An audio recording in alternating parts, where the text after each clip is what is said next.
Hello, everybody, and welcome to the Tuesday Live. We're back to Tuesdays. I'm super excited to be doing this on Tuesdays. Except for I did have an identity crisis today and thought it was Wednesday because we're doing this live. So I was all panicked about getting Wednesday things done. I was like, wait a minute, I have a whole nother day. So this is great. We're on this week with Tag from Life Done Free, who we've had on before, and we get to catch up with how things are going in Kansas. And then, of course, John Willis from Special Operations Equipment. I'm Nicole Sauce with Living Free in Tennessee. If you have questions you want to ask us, please put the first couple words at least in all caps. That way I'll see them and I can mark them with a little star for follow-up. And then, of course, if any of the three of us hit you up and invite you off into a private chat room, that's not us. I actually have acquired a new imposter this week who's an actual person who's doing it maliciously. Don't know who they are. I'll eventually I don't actually care who they are. I will figure out how to shut them down. But they came up with some pretty clever ways of impersonating me, including using a username where they replaced the L in my name with an uppercase I. So it looks like an L. So I don't know. Have you ever had anybody that dedicated to trolling you, John? Yeah. Oh yeah. Yeah. I get them every day. I have a printout of Yeah. So anyway, so none of us are going to hit you up and ask you for Bitcoin or show you the greatest new deal. If we have a new deal we want to talk about, we'll just talk about it here and then we can discuss it openly and you can decide if it's worth your time or not. With that, Tag, tell us how's it going in Kansas? How's life been since Self-Reliance Festival? Oh, you kidding? I mean, I'm absolutely living a dream. You know, I get up every day. I do what I want every day. I'm completely off grid. I'm not dependent upon pretty much anybody. I mean, I've still got some stuff, right? Taxes and cell phones, but yeah, living a dream. Our community's growing. We added 4 new families this year. So our numbers are getting bigger and bigger and bigger all the time.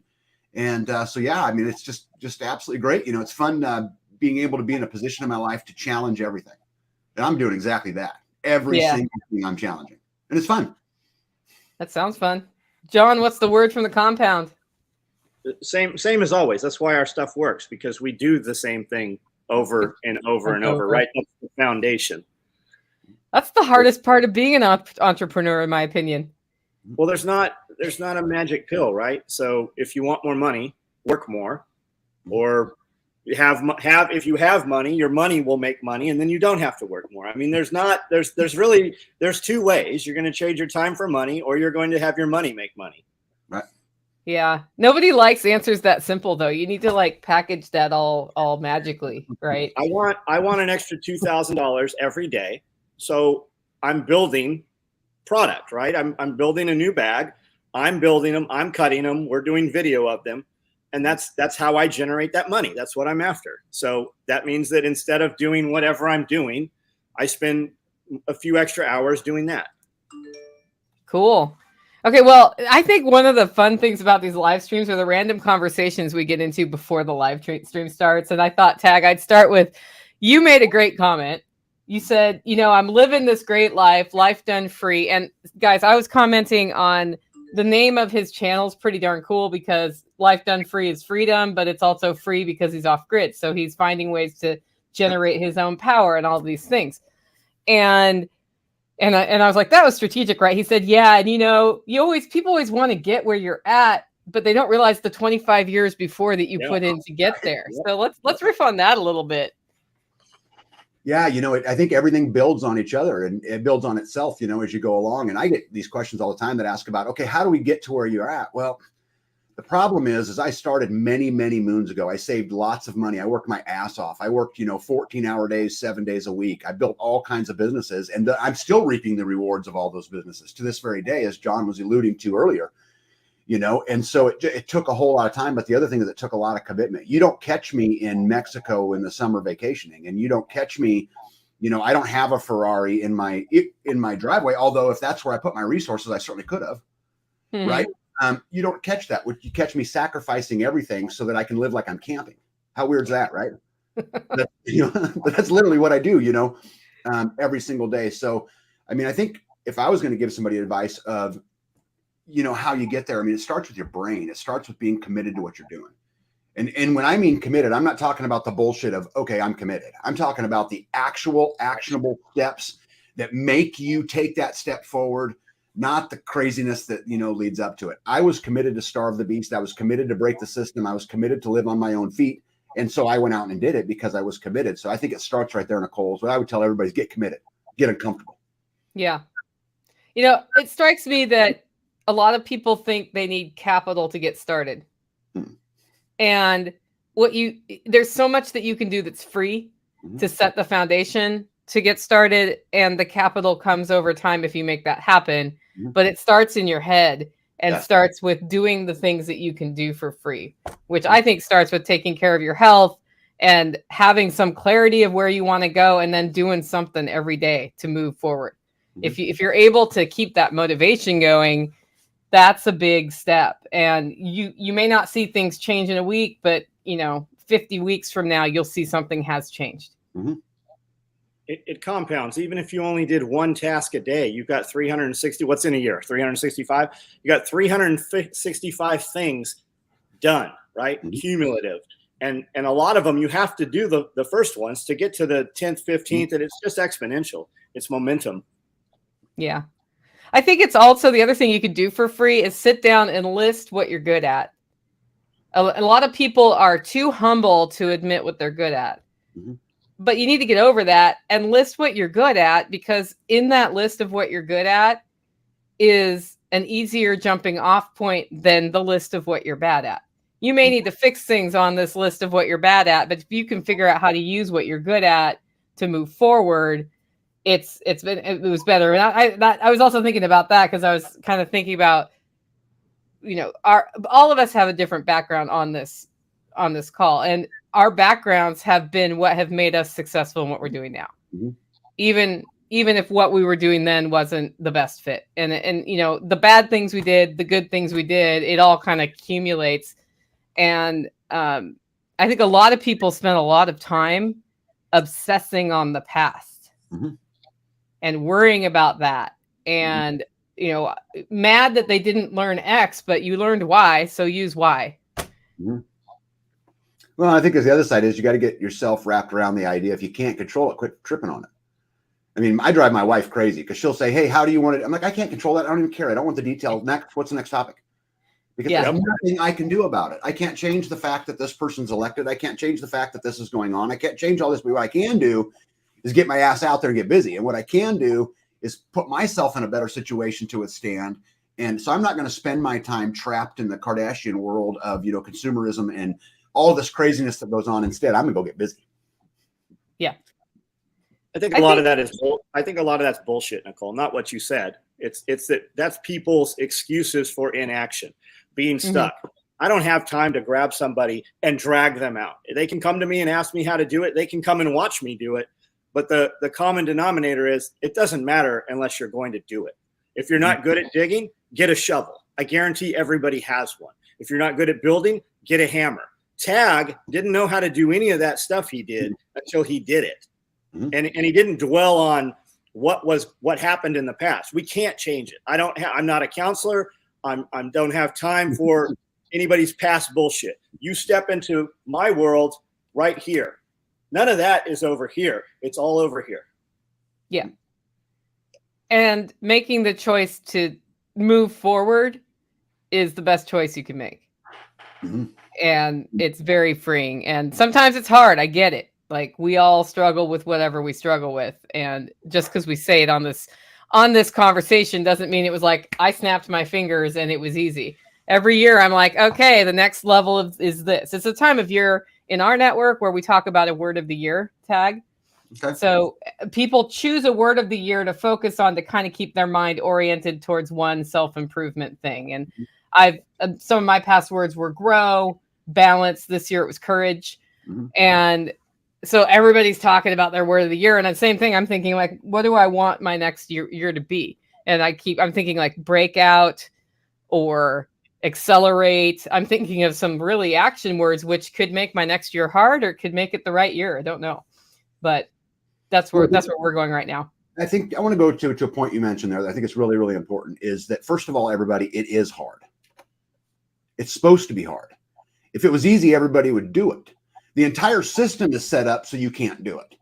from the Prussian school systems of kindergarten all the way through the consumerism, all the way through the corporate world today. It is set up for you to fail. If you're not ready to get hard and you're not ready for it to get uncomfortable, you need to go back to your apartment and do something else, because they ain't going to work for you. Seriously. Because it wouldn't be valuable. It's not valuable if it's easy. If everybody could just go do it, there would be no value to it. Right. Right. Yeah. Everybody can do it too. You just have to do it. You just have to be relentless. Yep. You don't have, like, you got a couch in your house, throw that motherfucker out in the front yard. You don't have time to sit on a couch if you don't have the shit you want to have. You got a TV, cut the fucking cord on that thing. There's solutions to all of it. But the people sitting there wanting to kumbaya and sit in circles and war game rather than get the fuck up out in the rain, they're not going to do it. And those are not my people. They can be your people, but they're not my fucking people, because those motherfuckers are contagious. And I do not have time for mediocre people around me. You want to perform? Then perform, and the right people will show up. Yeah, I think Adam had it right when he said it's simple but not easy. People confuse the difference, because it is not hard, guys. I'm telling you, I knew nothing about solar. Nothing. And I live off grid. I didn't know anything about water and how to move it. I've got 3 water sources I can move to anywhere on my property. We can wash water on one side with rainwater and the other side with well water. It can absolutely be done. You just got to be committed to go do it. And sacrifice, and willing to give up other things to have it. So just figure out what is more important to you. I like the guy said everything, or the girl said everything is figure outable. Absolutely. Yeah. There is an answer. We never had these growing up, right? You had to go and seek out the information, and you didn't even know what you needed. The answer to everything is in your pocket now. Yes. Amazing. That's just crazy, because they promised me in school that was not going to be the case, and that's why I had to memorize multiplication. Yeah, you have to know these, because you're not always going to have a calculator, they said. Now I have a supercomputer in my pocket. Why? Yep. That's part of the fun. Okay, so it's homestead question. Do you think there's a homestead Murphy's Law? Because I can tell you right now, I have a sheep about to give birth. It's going to be 25 tomorrow night, and I'm pretty sure I know when this lamb is going to show up. Yep. What are your thoughts on that? Yeah, well, if you're asking me, I think what's interesting about that, and I've talked about this a lot, that maybe the testament of how good we are at this life isn't, how well we raise a sheep or whatever it is. It's how well we jump between the obstacles, how well we deal with those things every single day, because there's always something. I always have a piece of machinery broke down, a fence down, or something. Somebody's sick, something's dying, something. I mean, it's constant. And so, yeah, I think there is a Murphy's Law. I think it's just part of the process and part of the journey, which I think is also important. Quit looking at it as a destination and enjoy the journey along the way, and focus on your journey through life. Because at the end of the day, you're going to be in a pine box and nobody's going to give a shit. Yeah. Carrie says, I think Murphy was born on a homestead. Yeah, I agree with Carrie. And without all the turmoil and the unknown, nobody would watch any content. Nobody wants to just watch a drone fly around and see how awesome the property is. They want to see the fence that got smashed at 2 a.m. or they want to see the sheep born. And, those are the things we talk about. Nobody wants to watch a superhero movie where it's been a superhero all his life. Right. And Pack Rat says, luck favors the prepared individual. Yeah. Hey, Pack Rat. That's a good point. Yeah, Pack Rat's been a great part of our community. Yeah. So One Step Closer says, do a time audit. Where are you spending your most precious resource? Yes. True. Energy capital, the key to everything. Yep.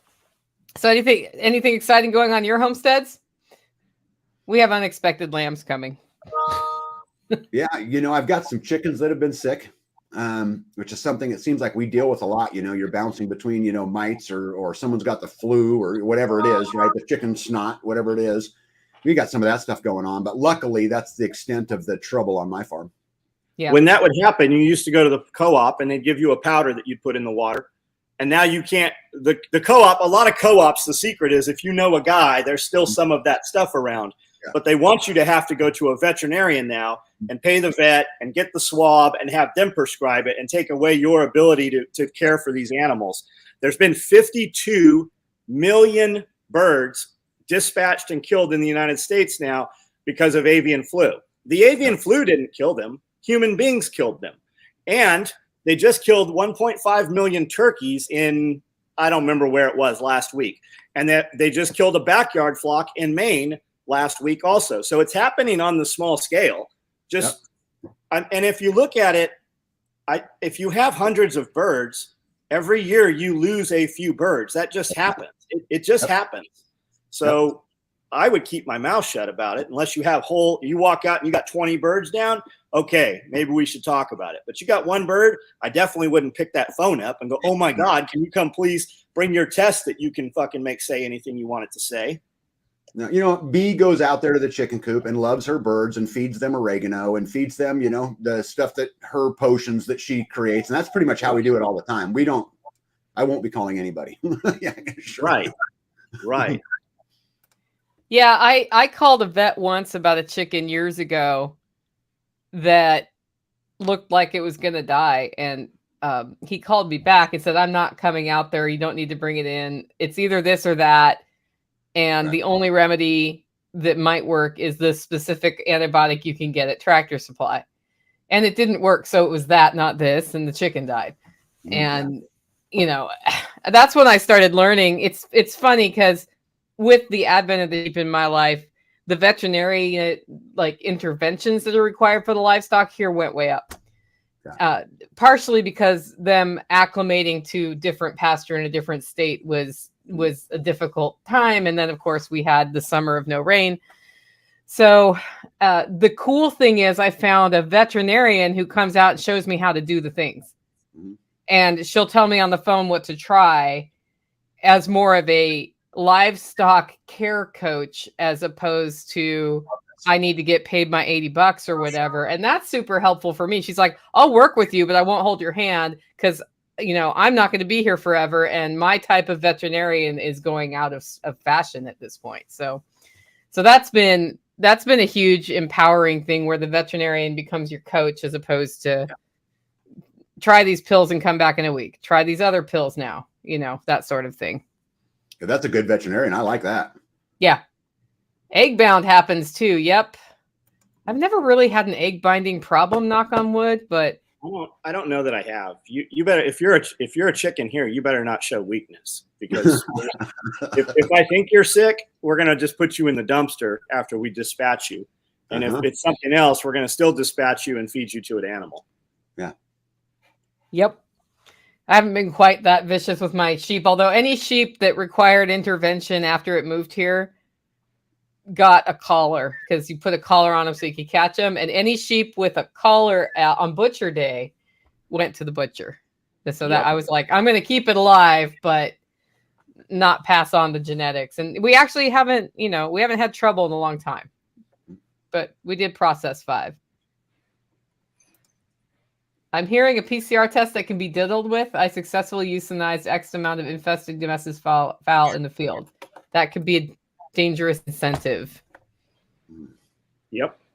Almost like it's by design. Almost. Yeah. As many other things are. I see you guys got Tabletop Farms in here. They're an interesting couple out of Missouri. They were I met them at the Self-Reliance Expo when I came down there this last time. Yeah. They have a really cool operation. You ever get a chance to talk to them, you should do it. They're super fascinating. Maybe they should email me, Nicole at livingfreeintennessee.com, and schedule an interview. Just throwing that one out there. They're really interesting. And you want to talk about people who work hard. Man, those are some hard workers right there. They're boys. They came out to our homestead rotation with their whole family and helped me put up firewood for 8 hours. And there ain't a single member of that family ever stopped. They worked the entire time. So I was super impressed. Yeah, firewood's not easy work either. Okay, so go ahead. I was going to say we put up 13 and a half cords in about 8 hours. How many do you use in winter? What's that, John? How much will you burn? How much do you use? That's what I'm going to use about 7 cords this winter, all the way through the winter. So I put up about 2 years worth of firewood in one 8-hour day in a community rotation, which is something we do down here. We go from homestead to homestead, maybe every other weekend or every third weekend, and spend one day out there. But I had, 47 people on my farm, and we chipped wood through the wood chipper. So B had mulch. We took all of the brush, cut it all up so that it could be burned. We milled lumber out of I have a sawmill, in order to create building things. And we put firewood up all in one day. It was cool. That sounds cool. Yeah. I go through about Just under 2 cords every Yeah. winter. That's how different our winters are. Yeah. Well, but in fairness, I also got a wood burner in my shop. Yeah. Right, that's eating up some of the wood. My wife cooks primarily on a wood stove. Yeah. So, we're eating off of it. That's our primary source. And then I've got, I got 4 fireplaces in my house. So just depends on the day, what we go through. But yeah, we'll go through about 7 cords. Yeah. That's pretty good. Isaac says, are farmers compensated for those euthanasia orders? And I have no idea. I don't think so. I've not heard that. I don't know. I've not heard any of it. I have not heard that anywhere. I've heard a lot about the tests. I've heard a lot about them putting them down. But I haven't heard anything about compensation. I don't know the answer to that. Here's my question. Are the farmers who are getting tested saying, come test me? Or are they knocking on their door and saying, we want to test you? So I think it's both. But when they come and test your farm, they also test the next closest ones to you, depending on what that distance is. Okay. Do they just drive around looking for birds? I don't know. Drone probably, maybe. Yeah. Depending on municipalities. But Yanasa Ventures talked about that yesterday, and he said, be on the lookout. The next thing like this that they're pushing, and he's not a conspiracy guy. He puts supporting evidence for everything that he's got. Sheep, ruminants, small ruminants. There's some virus that they're after right now, and they're rapidly starting to kill entire flocks so that this is eradicated from the world, from what they're saying. So you're starting to hear this right now, and you're really going to see it in the next 2 years. That may be the chronic wasting disease fear. Maybe.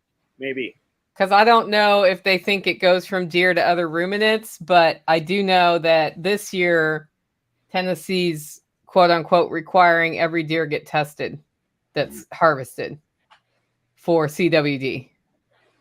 So, yeah. I'm not a big fan of all that.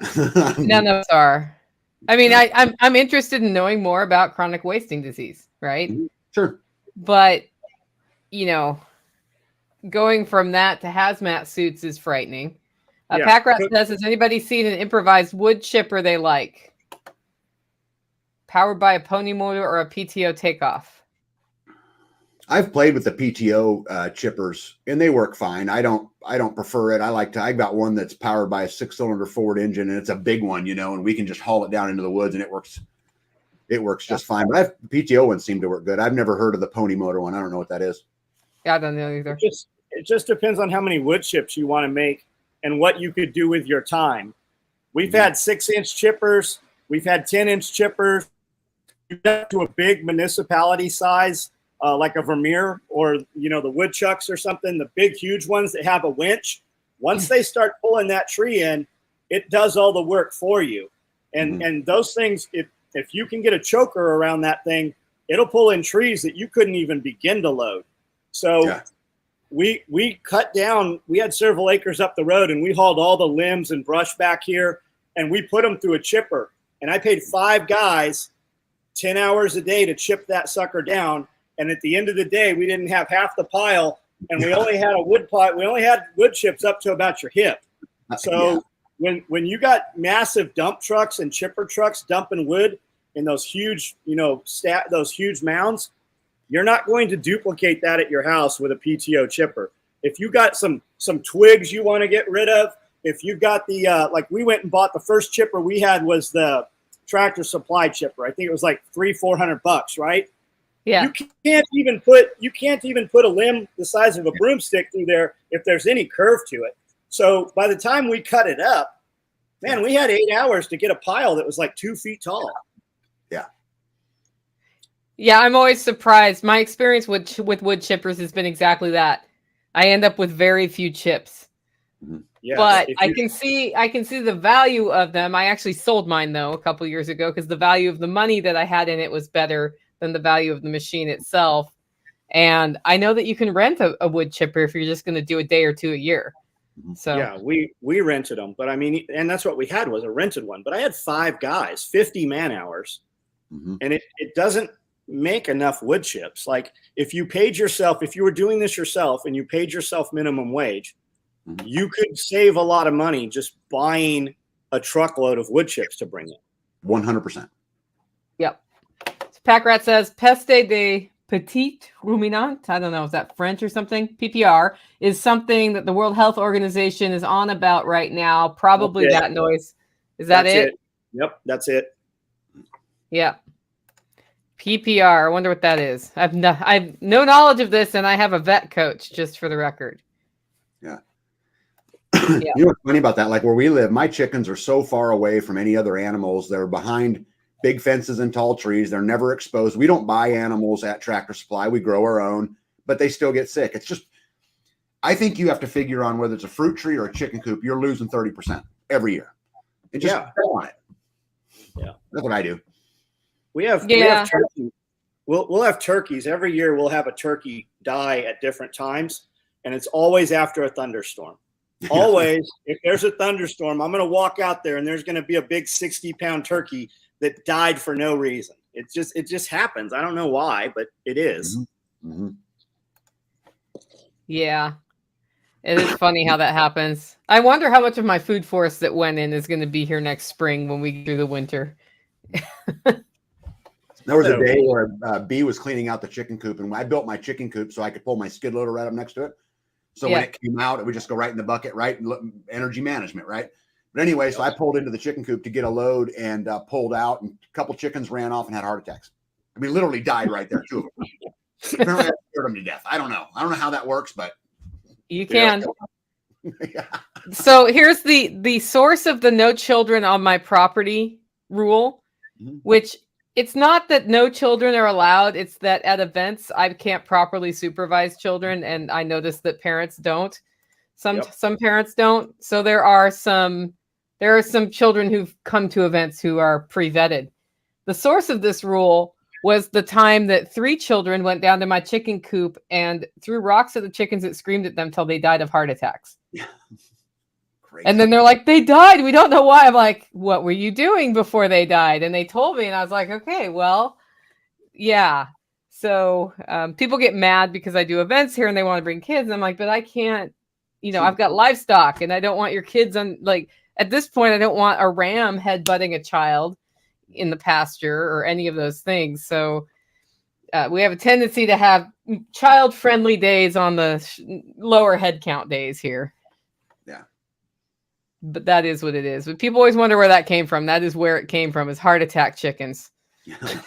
I didn't know it was possible. I never heard of such a thing. Yeah. Yeah. Well, we did turkeys last year and we were using the electronetting. Mm-hmm. And those puppies, once they get over about 4 weeks old, like it's very hard to kill a turkey, except for apparently John's turkeys that are afraid of thunder.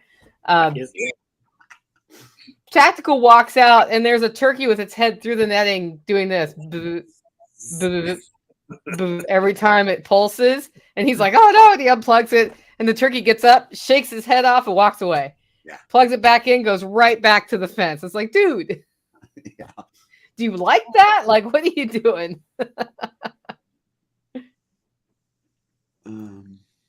So there's a thread on Spag's Unfiltered forum on freesteading concerning the worst homesteading advice you ever heard. So guys, what's the worst homesteading advice you ever heard? Goodness. Worst. I don't know. God, I can think of some of them. Some of them, like there's a rule out there that says stack it to the ceiling. That's really more of a prepper thing. Yeah. But you end up throwing away more than you ever keep, Goodness, worst homesteading advice. I haven't heard a ton of bad homesteading advice because almost everybody I know who gives homesteading advice says start with 1 or 2 things every year and do them and roll it out.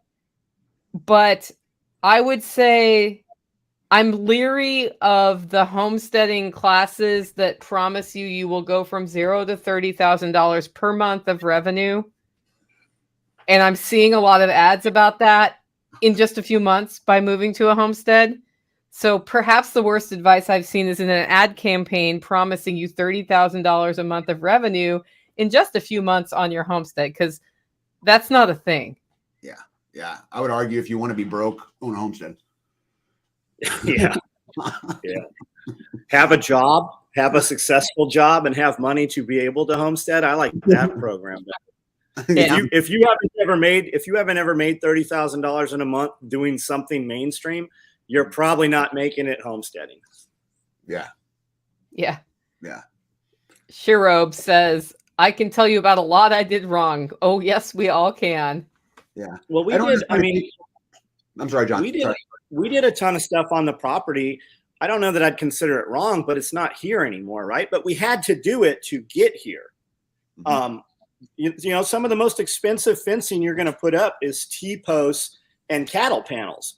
But we did that because it was super easy and we could just zip tie it together and move it. Some of it's still here. We'd have saved a ton of money had we just put in real fencing from the beginning, but I didn't have it, right? We bush hogged the whole property with 3 John Deere lawnmowers. And I mean, we would bust them. I'd take 2 broken ones in on Monday and pick up the fixed one because I couldn't afford a tractor. It's just little things like that. If I know what I knew right now today, I'd have bought a skid steer from the very beginning. I'd have got commercial construction equipment and not messed with 25 horsepower and 35 horsepower. I'd have bought the real stuff and I'd have been out on the weekends making the money with that equipment to be able to do whatever the next project on the property was. Yeah.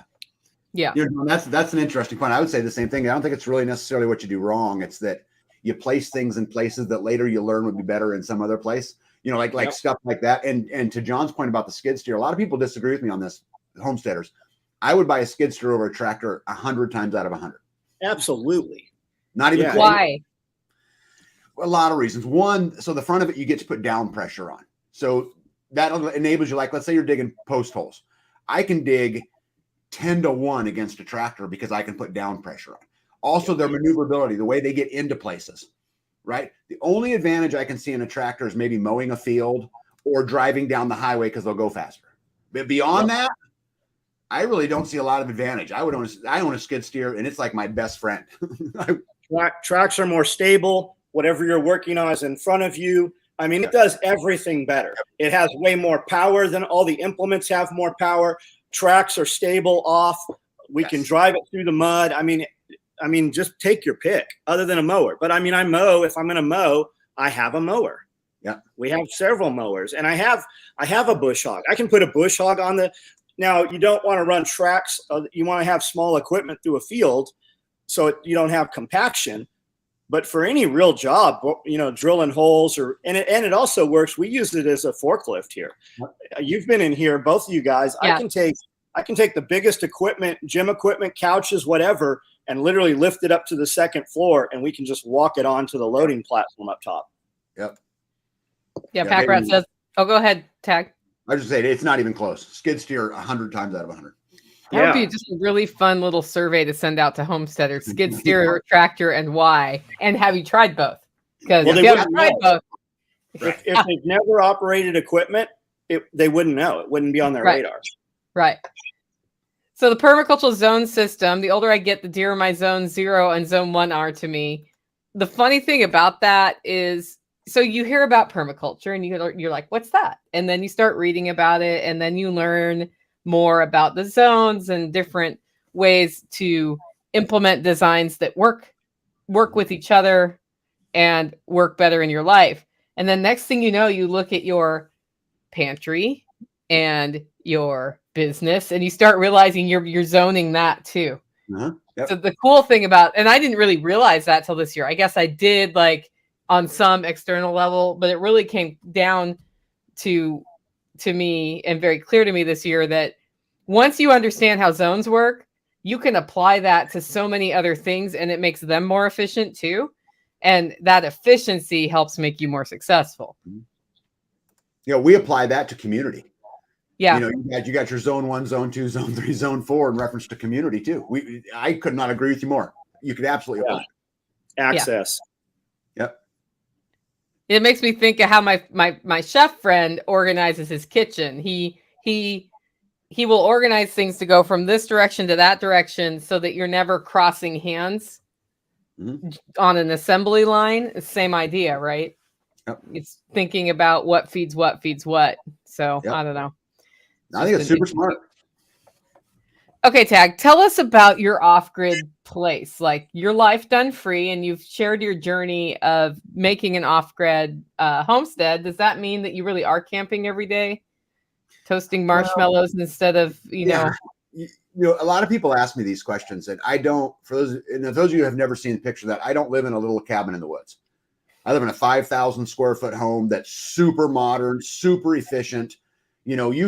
I have a buddy, an engineer buddy of mine who came into my house one day and walked in and he said, and I quote, he goes, air conditioning. What he didn't know is there was no air conditioning on.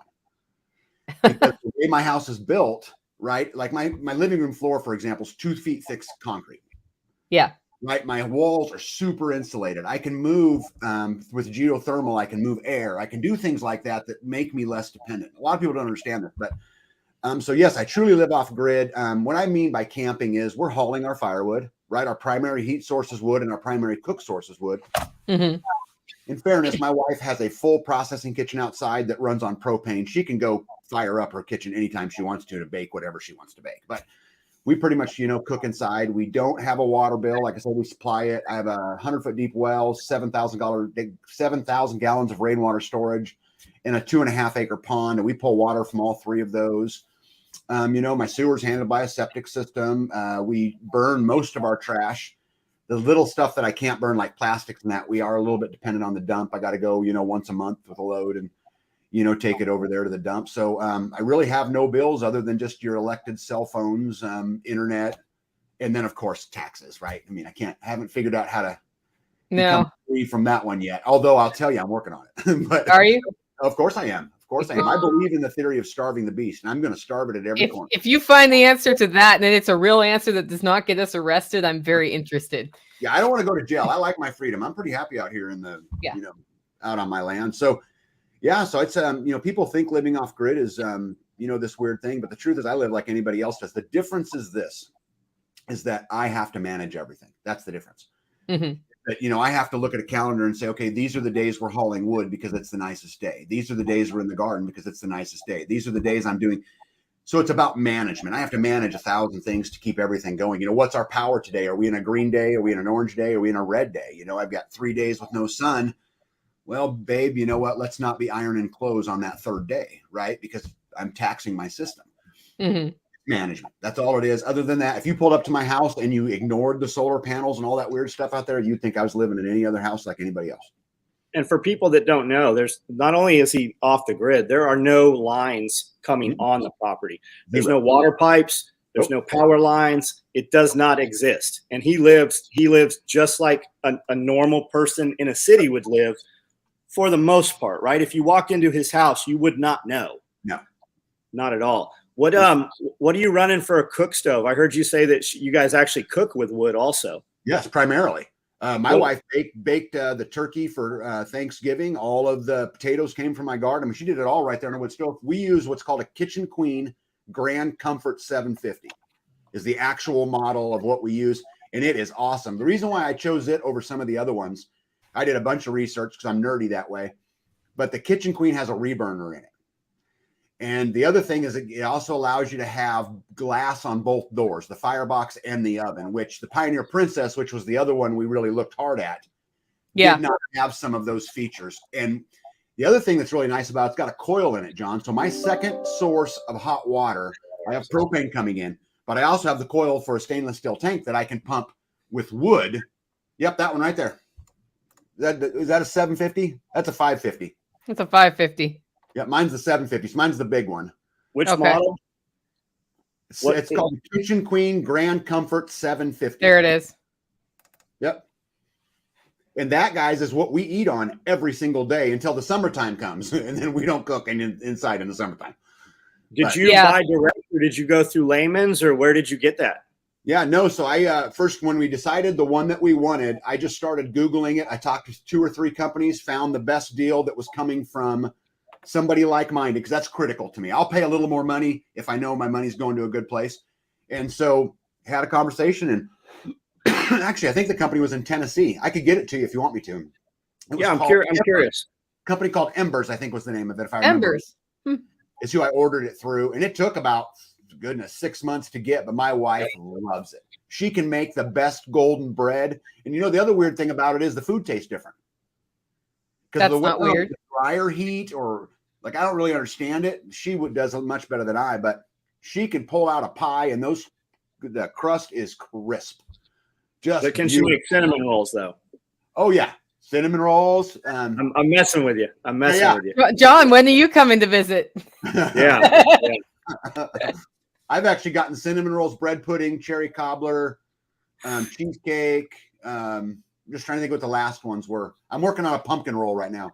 Nice. And then what are you using for a wood processor? You're not splitting with a maul or a wood blaster. What do you got? Yeah, it's all energy. So I have obviously a whole bunch of chainsaws. That's how we cut things down. We'll round it up, cut it up into rounds there. I have 2 log splitters that we'll take down into the woods in order to process it. And then what I do is we take once it's processed, we load them into those IBC totes. So I cut the top off of them. Yep. I load them in there, and then I can just stack them because each one holds a half a cord of wood. And so stack them. So when we need wood, I'll just grab my skid loader with the pallet forks, pick it up, set it on the back deck. We're done. Exactly. We're taking the bladders out of the cages. Yep. We're cutting about 12 inches off the top. We stack the wood in the cage and then take that 12-inch piece and put it over so the rain kind of sheds off. That's smart. You know, we have tarp jars, but the problem I've run into is then they fill with pack rats. And the tarps get chewed up. Yeah. It seems like just one more argument for why I need a skid steer here. You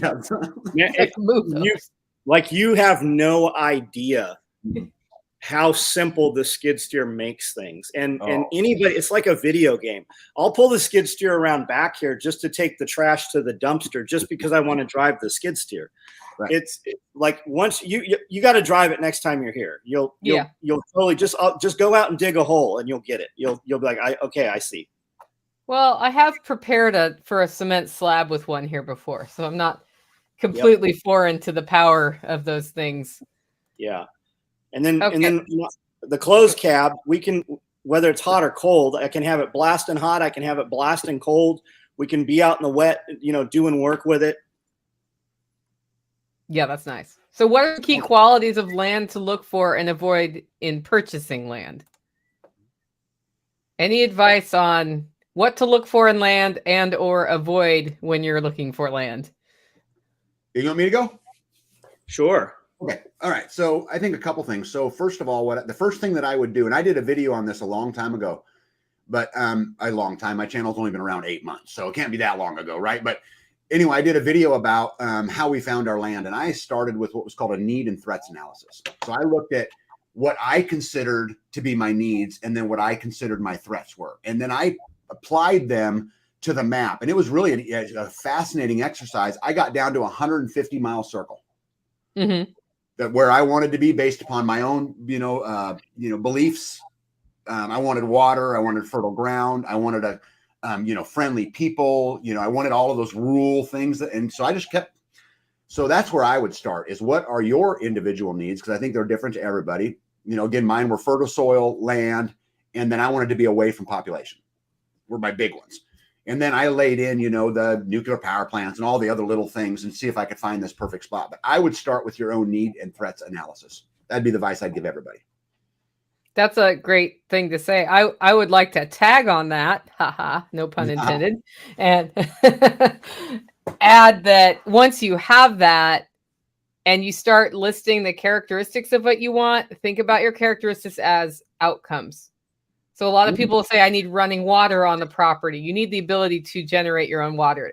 And you can do that in a lot of different ways. And sometimes we'll get overly obsessed with this feature has to be there. And unless it's like, my wife will not move unless there's a waterfall on the property or something, it's better to list out what you want from it, because there may be creative ways around it for properties that make it fit your budget, especially if you are on a really tight budget when you're doing it. Because every time we want another characteristic, that's usually upping the price of what we're buying. But I think you have to prioritize what's important, like you were talking about, and whether it's the drift of population versus I want good water, or versus whatever I ended up about 65 miles away from where my ground zero was. where my perfect place was. Mm-hmm. Because I couldn't pull it off, and I had to sacrifice some other things. But I think, Nicole, that's great advice. Yeah, or if you're John Willis, you're like, which property is the most miserable to have to work on in my entire area? What would be the hardest challenge? Oh, a rock quarry. That sounds like a great idea. So when I bought the property, we did not plan on homesteading here. Mm-hmm. I bought the property because there was a structure that was 10,000 feet, and that sounded awesome to me. Like, we didn't plan to put SOE in here. When I messaged her and I said, hey, we're going to buy this property, she's like, what are we going to do there? I said, well, we'll do some off-road fabrication stuff. We can have some bonfires. We can ride the razors around, right? I didn't know it was a gravel pit when I bought it. Yeah. So I bought the place because I thought I could, well, I couldn't afford it when I bought it, but I thought I could make it work. And it was $140,000. I bought 10 acres in a 10,000 square foot building because there was a building here. I put $500,000 in here. Right. The smart thing would have been to tear the building down and build a $500,000 building. It would have looked very different than what it looks like, right? But you don't know what you know. And it was in the center of the property. It worked. It's, ideally we would move the building further back and have more property connected. But I mean, it worked. And we didn't have any topsoil. It's literally 1,000 dump trucks of wood chips that we've rotted and ran animals over. It's just like Jack's place. Did Jack know that there was hard rock under all his property when he bought it? Probably not. He probably wouldn't have bought it. But we've both been able to, make it work. It's an example of what you can do. But there was no thought. Like, the morning I woke up, the day we bought this property, I didn't wake up and go, okay, we're going to go look at some properties. The gate happened to be open. We called some people and I threw out an offer. I didn't have $20, much less $140,000. I didn't have $2,000 even. But I mean, we just made it work, and it's worked out well. Yeah. Mine, I was also not planning to homestead. I wanted a hillbilly fishing shack near the lake that I live by. And it wasn't 6 months later that I was here with my first chickens living, I was camping. So Tag, when I got to my place, none of the plumbing systems really worked. Mm-hmm. So I had gotten it to the point where I had enough water flow where I could get water out of the kitchen sink, boil it, and carry it to the bathtub to bathe. And it wasn't for another few months that I figured out there was sand in all the pipes and fixed that problem. But yeah, but John's seen it. My place is super steep. Mm-hmm. It is not ideal. It's not like rolling pasture land here. It's like rocks sticking out everywhere. Also not ideal for homesteading, but I wouldn't trade it. There was one point about 10 years ago, it's 5 years in here, where I realized I was a homesteader and I could probably spend $350,000 and buy a house on a nice piece of land that you could actually easily work. Mm-hmm. And I looked around, and it was always, the location was not what I wanted. The property was perfect, but highway in front of it, or all of those things. And finally I decided I love the location here so much that I don't care that I hate my house, and I don't care that it's going to be harder work to deal with the topography here, and then just started going for it. And having a property that's not necessarily perfect, like, you're not immediately on a waterway. If you were on a waterway, they would be up your ass all the time about rabbit manure and all kinds of stuff, man. So just like, I have zero codes. I don't have any zoning here. We do anything we want to do, and we just tell them we did. We don't even tell them we did it. If they find out, oh well, we just, and there's really something to be said for that. Yeah. Like, I would love to live in Chattanooga or Pigeon Forge, but man, I'd have permit guys in here every month over something. Yes, you would. Well, I think John's point's super, super important. When you do your need and threats analysis, regulation should be included in that process. Yeah. Right. Yeah. How type 1 to you. Yeah. Yep. Okay. Evan says, Tag, what do you think of ICF? I'm planning to build our home here in North Carolina with that method. Yeah, I would tell you, and I have a ton of experience at this. I've done a lot of this. ICF is superior. I would recommend it 100% of the time. It is fabulous. It's easy to work with. And the product you get at the end is just superior from an insulation perspective, from a strength perspective, from a superior. I would encourage you to absolutely do it. I used ICF on my house for my basement. Yeah. And I would never do it another way. It is just, it's like kids playing Legos. I mean, it's just not complicated. Wonderful. Yep. He says music to his ears. Yep. Okay. Cultivating like-minded doers to be near you. What strategies have you found most effective versus those not so much? Example, the holler community sounds wonderful. Tag alerts on real estate near him, that sort of thing. So how do you cultivate a like-minded community of doers near you? Yeah, that's such a hard question because it takes time. And the problem is the doer part. How do you, I don't know how to say this, but to just say it bluntly. So I'm just going to say it. How do you get through the bullshit of the honeymoon and realize what's really at the end before you've made the decision that they're, that these people are close? Because that's a really hard thing.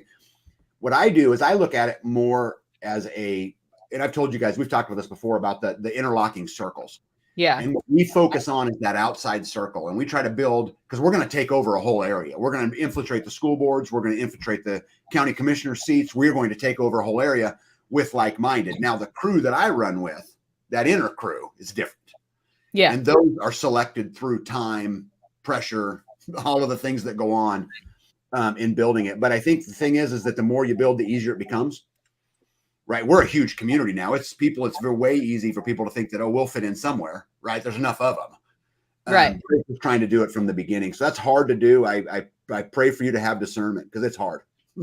It's just hard. It really is the pressure thing. It has to be pressure tested. I mean, you can have people show up in spring and seem just wonderful. What do they look like when it's cold outside or when it's raining outside? That's the thing I thought when you said I had all these people show up and we did firewood. Most of those people would have been doing firewood even if it ended up raining on those days, because that's the days we're doing firewood. Right. Yeah, I love that. One of my favorite things to do when someone says, hey, Tag, I'll come help you on the homestead. I'm like, all right. Because there's few people that can work with me. I'm just wired that way. Yeah. And I don't usually stop and take lunch breaks. I usually don't do those things. And so I love seeing what somebody's got in them like that. If they can hang with me all day long, they're going to be just fine. Yeah, it's just the operational pace. Because if you can't do it now, you're definitely not doing it when there's some turmoil. Yep. Could not agree more. I would say start with your inner circle friends and hang out. Yeah. Because let's say you live in New Hampshire and you don't know anybody because you just moved there. You need to start going out to things in your community and getting to know people and realize it's going to take time. You don't have that next week. The holler community, I've been here 15 years, right? The holler neighbors have been a thing for, I guess, officially for 2 years of that 15. And they were in process of developing for 4 years before that. And it was just because we share what we do here and people who are attracted to that come check it out. And some of them developed close relationships. And then we're based in ownership. So it's not like a planned community buy-in and become part of the co-op thing, because that's not how my brain works. Mm-hmm. So, and we've had some bad experiences with people here. Yep. It's not all been like, hey, we have great holler neighbors and it's easy going. Like, we've had some conflict here. Sure. And we will again. And when that happened, how long were they around before that actually happened, right? You don't really know somebody until you've known them for years. Great point. Yeah, like 6 months. And these things give you the perception. I mean, look how many people, my friend. And when we really get to the raw form of it, they've never even met half their friends. Yeah, that's not good. Yeah. They put out a post on Facebook that says, or wherever you do it, Instagram or TikTok, that says, hey, man, my sewer's down. We've got to clean the whole septic system out. I need all the help. I need help. Those people that show up, those are the ones you want in your crew. There. Yep. That's absolutely true. I mean, we literally started drinking beer around the campfire. And we couldn't sit still long enough to just be drinking beer around the campfire, right? So it's like, well, we might as well work on something while we're here. Yeah. Yeah. Don says, yep, that's how we ended up in Tennessee, followed the LFTN community. It's been really fun to see. I think, Tag, as you see more people who know how to do rather than take, it's very fun to see that start to take off. So yeah, well, the bus has to be drove, and I think you can have a large community if what you have is 5 or 6 steadfast leaders who will all lead at a different position and all lead, kind of in a different thing. But if you have that, I call them the bus drivers. If you have those 4 or 5 or 6 bus drivers, I think that it's certainly possible to grow a big community. But without them, if you only have one bus driver, you're in trouble. That's 100% true, because bus drivers get the flu. Yes. Yes. That's the lesson in our county. We had at one point, I think 2 weeks ago, I think there are 5 buses or so, maybe 6. 3 of them were out. So there's these long posts on the community pages on Facebook about, if your kid is on this bus, this other bus will be there because they're doing 2 routes. If your kid's on this bus, you got to drive them. Sucks to be you. Like that's where that went down to. So I love that. Got to have more than one leader. Got to have more than one bus driver too. Yes. And I would say one other point that's important. If you can't follow, you can't lead. Yep. That is true. Okay. So how long did it take your wife to figure out the difference between cooking the way she had learned to cook to cooking on that wood kitchen stove? I would say that 80% of her learning curve happened in the first year. Yeah. But I think there's still some learning curve there. Like you should see that girl. First of all, I married my best friend. She's the most amazing person I've ever known. But when she pulls a tray of croissants that are golden brown on all 4 sides out of that wood cook stove, the glee that's in her face is amazing. So, but we still got some learning to do, but she's, I would say 80% there, but I'd say a year. About a year. Yeah, about a year. And it's a lot. Like each part of the stove has a different temperature, regardless of what the temperature says, right? And you got to learn how that stove is full of so many handles that control so much different airflow. Do you want it to go under the stove or over the stove? Or how do you want the airflow to go and the heat to go? And you got to just kind of learn it, but it was fun. I ate burnt food for 3 months. Better burnt than undercooked, I guess, depending on what it is. The burnt or dehydrated for the first 3 months. But it was good. Yeah, I always wondered that because, we always were like, hey, if SHTF, we'll just cook on a wood cook stove. And it's that word just in any sentence like that you're like, but have you? Because I know I haven't. I cook on my wood stove, which is not a cook stove. Mm-hmm. And the answer is it's crock pot style meals because it's all slow cooked on top of at that point. It's one temperature. Yeah. So. And that's how it started with us. But now, my wife makes full gourmet meals on the cook stove. she's all not even a big deal. And she would tell you too that the difference between the old way and the new way is the new way has to be managed. Isn't that funny how it's the same? It's true on every aspect of the homestead. Yeah. She has to manage dinner. She can't just put logs in, throw a pot in and walk away. Yeah. She's controlling temperature and she's doing all of these things. If it starts to get cold, throw a little piece of hedge in. If it gets too hot, open the door. Whatever it is, it just has to be managed like everything else. Do you have older children living with you that are able to help do projects? You have labor there at all?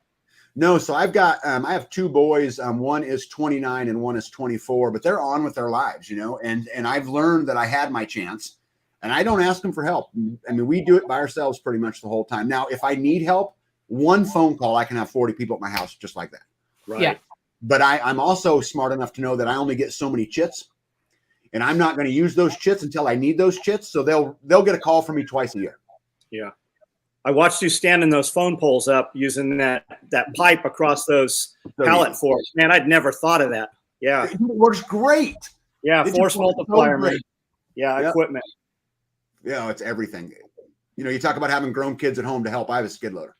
Yeah. And it's faster because you don't have to get 2 other people to show up and be on the same. Yeah. Right. I get it. Back. I don't have to give it lunch breaks. Yeah. Yeah. Packrat says there's so much to know about everything. That's true. That's true.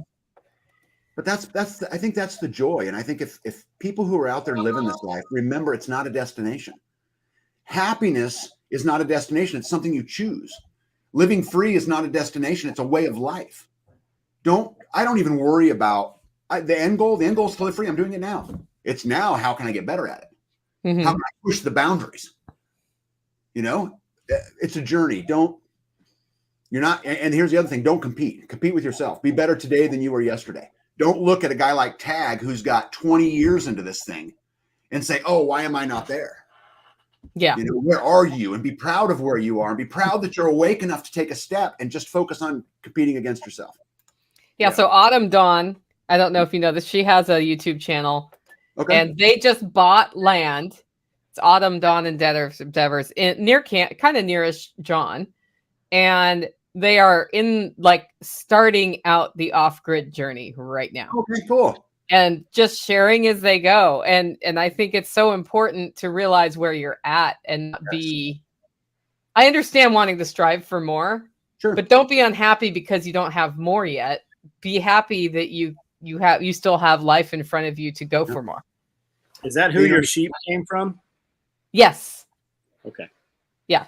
You know, Nicole, in my truck right now, if you looked at my rear view mirror, there's a sticker that's been on there for, I don't even know, 6 years, 7 years. And all it says is, are you proud of what you did today? Mm-hmm. And that's the motto in which I live by. Can I go to bed at night and be proud of the efforts that I put in to make my family safer and freer and healthier?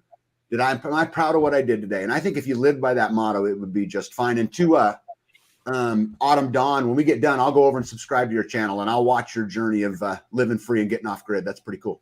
Yeah. They're doing it all too. It's just, it's funny how much work that is. It's not funny, but we forget how much work that is. Yeah. You know, I've been here 15 years and I always feel like I have not made progress here. Mm-hmm. I looked at pictures of the first year I bought this place and I was like, oh yeah, it was like that then. And I did a presentation about, you know, like how I got from here to there. I didn't know anything about permaculture. I didn't know it existed when I started. I wasn't planning to homestead. All of those things to, okay, this is where we are now. And it took a lot of years of figuring it out. And I, like John, I should have bulldozed my house and built a new one and it would have cost me less money and taken less time. But we should right now. Yeah, we should bulldoze this whole monstrosity out front and flatten it out. It would be a whole lot easier than working around it. That's for sure. Yeah. Absolutely. Well, and I think John needs an excuse to go buy a bulldozer. Yeah. Wait, don't you have a friend with one? He'll just show up? We do. Why buy one when your friend will show up with one for free? True. That's true. Yeah. Because that's a good friend to have right there. Imagine John could take the trash to the dumpster on the bulldozer. See how bad that would be? That would be badass. That would be some panic prepper videos right there. Yeah. Because I can. That's why. That's right. That's right. That should be a shirt. Yes. Because I can. Yep. That's awesome. Hey, Ray Pierce says, is that bulldozer armored? Asking for another friend. My prepper friends always go straight there. Okay.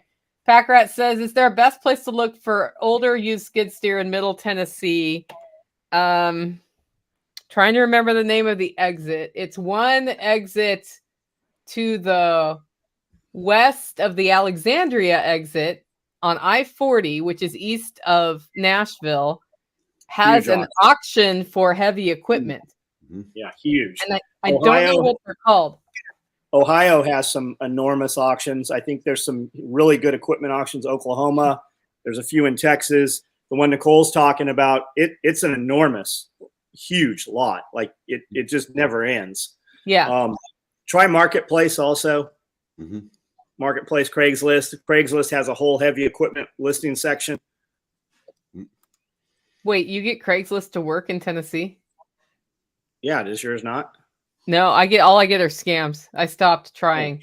Oh yeah, mine works. I get the guy who emails me and wants to send me $10,000 for a $200 item, and they're going to show up with a money order, and I give them change. That's the one I get on Craigslist. The numbers are different, but that's what I get on Craigslist. No, I don't get any of that. Yeah. It's almost like trying to rent a house on Craigslist. They're like, I'll take it. And it's like, that's not how that works. There is a process. I think I would encourage everybody to just Google or whatever Tennessee consignment auctions and just see what's out there. Because if you just pay attention and be disciplined, You know, I bought my skid loader with 5 attachments. It had 900 hours on it for $15,000. Mm-hmm. But I waited and I was patient, and I found a golf course that was going out of business. So it spent its first 900 hours on a golf course. Had big green treads on it. You know, I had to replace the treads in it and blah, blah, blah. But just be patient. Grumpy Acres just bought one not long ago for $10,000. It was in nice shape just by being patient. So just be patient. And be ready to go. And then, right, be ready to strike when the time comes. Don't hem haw. Well, and have a realistic idea of how much it's going to cost you. Yeah. The $500 skid steer is probably not the skid steer you want to buy. No. Like the one we bought was $65,000. It was brand new. It's a big boy. We had high flow. It's got heat, air, everything. The payments on that thing are $1,200 a month, I think. I think that's what they're at. And we're at like 0 interest. Yeah. So, I mean, you could make $1,200 in a day with that thing. So, yeah. I mean, if you're not sure about buying that thing and you're worried about job stability or whatever, I mean, if you've got a trailer and the means to move that thing, you can make a ton of money with a skid steer. Yes. And it's fun. Yeah. It is that. Yeah. You know, I'm typically very anti-debt, as you guys know, but that isn't a case, John, what you're talking about right there, where I think in an effort to live free, it makes perfect sense. If you could go figure out a way to get free by taking on a little debt to go be in business for yourself and not have to work for the man anymore. I mean, a situation like that is something you could probably convince me of. Man, it truly is a force multiplier. Yeah. We buy everything. Like what you said last time we talked, you said, I buy containers full of stuff. I buy trucks. And I'm like, holy shit, I'm going to do that. Everything we buy, whether I need it or not, I buy full pallets because they will load them on the trailer and we no longer have to unload block one at a time. I don't have to wear gloves. I can literally just move the equipment, set it where we need it, use whatever we need, and then move the pallet wherever it's out of the way, out of the weather.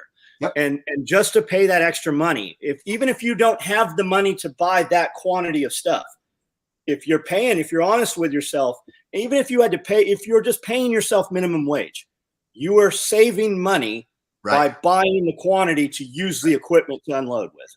Energy capital. Absolutely. And it's just where I'm 51, about to be 51. I don't heal like I used to. It's just prolonging the years at this point. Yep. Better quality of life. You want better quality of life. That's for sure. Pack Rat says that's a learning curve, knowing what to pay for your equipment and what to charge for time for doing for hire jobs. The way I shortcut stuff like that is there are other people already charging for this service around me. Mm-hmm. And if you do some research, you usually can get a good baseline and then back that out and figure out, does it seem like that's going to be worth it? Mm-hmm. That's pretty much, you know, they say you need to charge the highest price you can get away with, basically. Mm-hmm. That's the advice. But at the same time, it's very helpful to understand what the market is and where you fit in that market. Mm-hmm. And, you know, Hollow Roast Coffee does not compare to Starbucks, for example. We are in different price categories. Starbucks is cheaper. Mm-hmm. If you have all the work you can handle, raise your price. Yes. Yeah. That's what it comes down to. Here, tons of people moved here. They sold their California, New York homes for 4 times value, moved here, bought beautiful pieces of property, and then were mind blown when the contractor couldn't break ground for 4 years, right? If you want to move here and you're handy, man, you could make a killing if you're willing to work. Yes. Yeah. Because that's going on pretty much everywhere. I mean, it's hard to find an electrician or a plumber or someone to move dirt or to dig a pond. I was on the waiting list for the guy with the bulldozer in my pond for 2.5 years. Yeah. Yep. Or be a well driller. You want to make money right now? Learn it and go get a well rig. Figure that out. Yeah. I waited 7 months to get my well dug. Yep. That's not bad. Yeah. Oh man, I was hating it. And you know what was crazy is that I waited 7 months and then one day they called and says, we're on our way. That's all that's it. All the notice I got. Yep. I think AR says, go ahead. I think you could make good money right now if you had the ability to move shipping containers. If you could move containers and you're willing to drive, go pick those containers up. And because the tiny house thing, man, not even just to be able to store stuff in them. Yep. Yeah. AR says neighbor asked me to cut a driveway for them. I called another company to come out and give me a quote and added 10%. Yep. And that's what you, when your guys quote you, you're like, what's the price to do it this weekend? Yeah. That's true. Yep. That's another one. See, I always play the other game, John. I'm like, I don't care when you do it. If somebody cancels, just show up and do it. Right. Right. I see all these ads, especially on the marketplace, looking for best price or reasonable deal. You know why those guys aren't available? Because they're busy doing stuff where guys are like, how much to do it right now? And they can stay busy with that. That's right. Yeah. Yep. You always get the, how do I get the best quality car repair for the cheapest price? It was Right. It doesn't exist. Yeah. Yeah. Those are the people using used rotor oil. Yeah. Of course, we have a vehicle that's been at the mechanic shop for 9 months now. Man, my guy would have knocked that out for you in 3 days. Waiting for a part. Yeah. Well, it's not my car. Good. We've got a guy kind of on the edges of our community that is a mobile mechanic, and he just comes to the farm. If I can't fix it, I just call him and he'll come to the farm and fix it. Don't have to go nowhere. And acts like he's hungry. Oh, and he loves it. He's thankful. Yep. That's one thing that works great when you get the community built, is then people on the outside of the community who do business with us know that it's really kind of an all or nothing gig. Yeah. They take care of us or they don't, and the choice is theirs. Yeah. Yep. Evan says people should be pickier about who they sell their property to before complaining about things changing in their area. Yep. Yeah. And on the other hand of that, like, if you don't want to live next to a trailer park, don't move next to a trailer park. Mm-hmm. When you go look at your property and the dude's got 4 broken down cars and a couch out front, that's your neighbor, right? You can't change that. Yep. Yeah.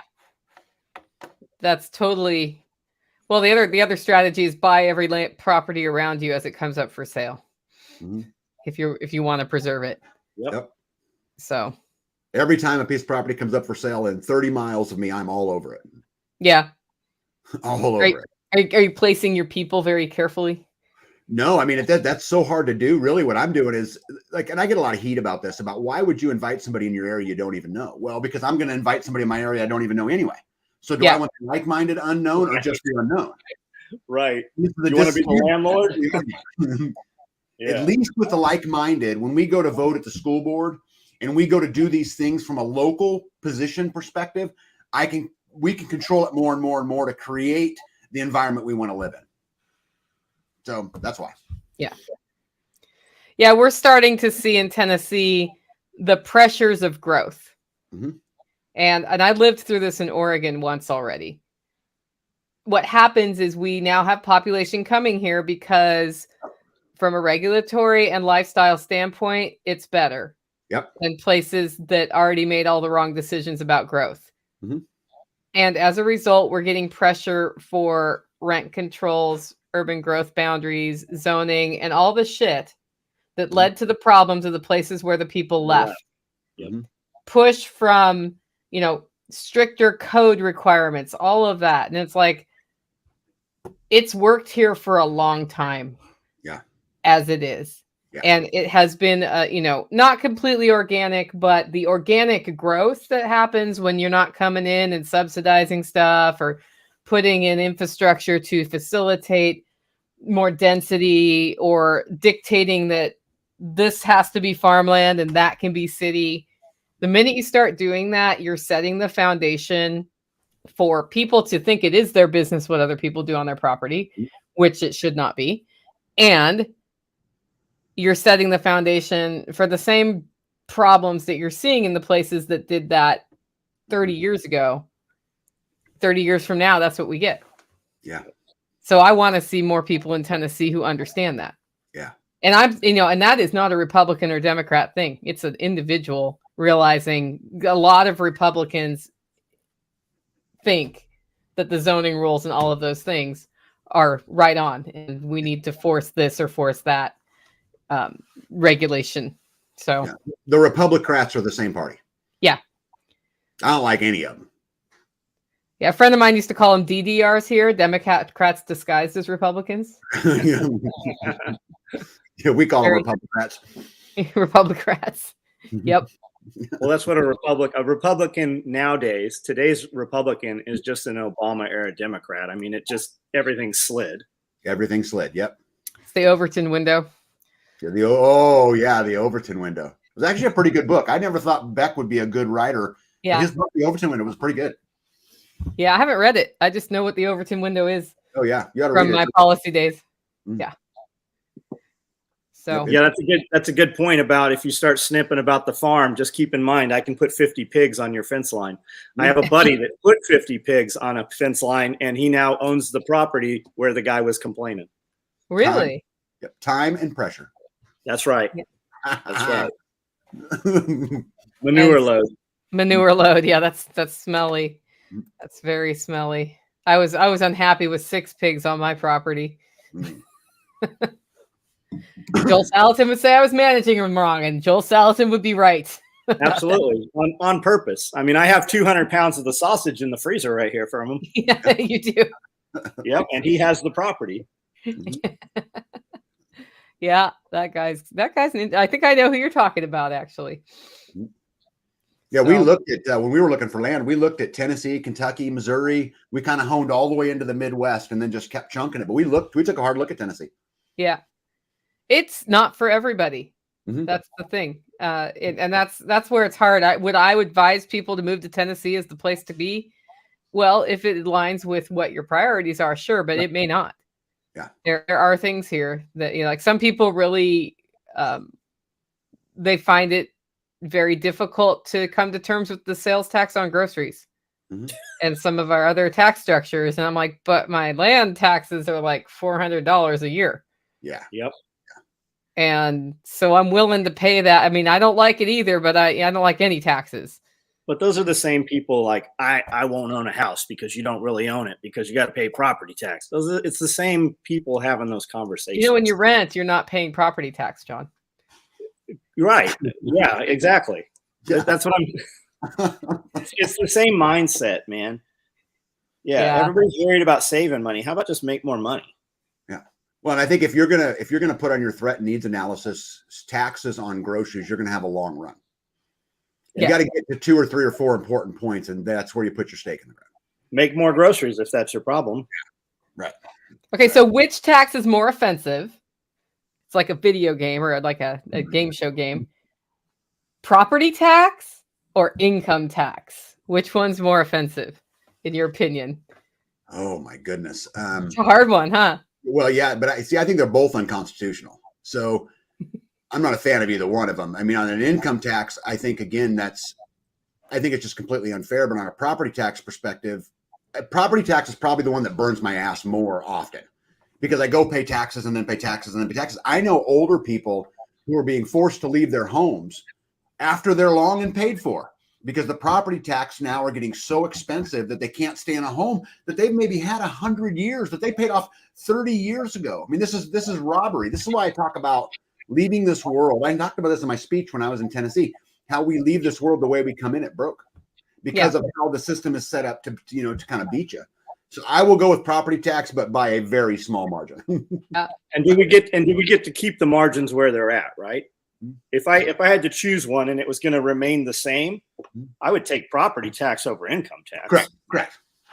Yeah, it's predictable. And that's by design. I mean, with the inheritance wealth, right? So these kids inherit 1,000 acres of the property. The farm doesn't generate a profit, so they immediately have to sell part of the property in order to pay the inheritance tax. And so you just have to know how to shelter that stuff. You have to put that in trusts and maneuver your things, right? Something you said earlier made me think. We set up multiple small companies to do business with each company as a tax diversion. Yes. They don't teach that. Of course they don't. They don't want free thinkers, John. No, they teach you for 5 years. You need to go to school for 12 years so that you can go to school for 4 more. And if you're going to do something prestigious, once you're done with your 4, you need another 2 to 3 years. You got people 35 years before they even work in their job field. And what they thought they wanted to do, it doesn't even exist in the same manner. No, it does not. The only thing it's the only thing you can't, charge off. What crazy. Yep. For me, property tax wins by a small margin too on that one. because it never goes away. It's the one thing where I'm like, someday they may think my property's worth more than it is. So that's how they get more in their local budgets. Oh, we've reappraised you. Yeah, they know when we put gravel down. They know when we pull power places. They know. Absolutely. Yeah. Are you guys familiar with the CHIPS Act that just passed? You guys familiar with all that? So No. Anyway, there's this big movement about bringing semiconductors and chip manufacturing. Oh yeah. Yes. Anyway, I'm involved a little bit, but I'm aware of a project to do exactly what you're talking about, John, with the smaller companies. There's a diode factory, a resistor factory, all of these coming as a collective to one park to be able to build all of these things so they can all work together. But there's a big, billions of dollar movement going on to put this park in that will do exactly what you were just talking about. Super fascinating. Yeah. I heard there's something coming into Mississippi to do components as well. Something having to do with Tesla or with Musk or something.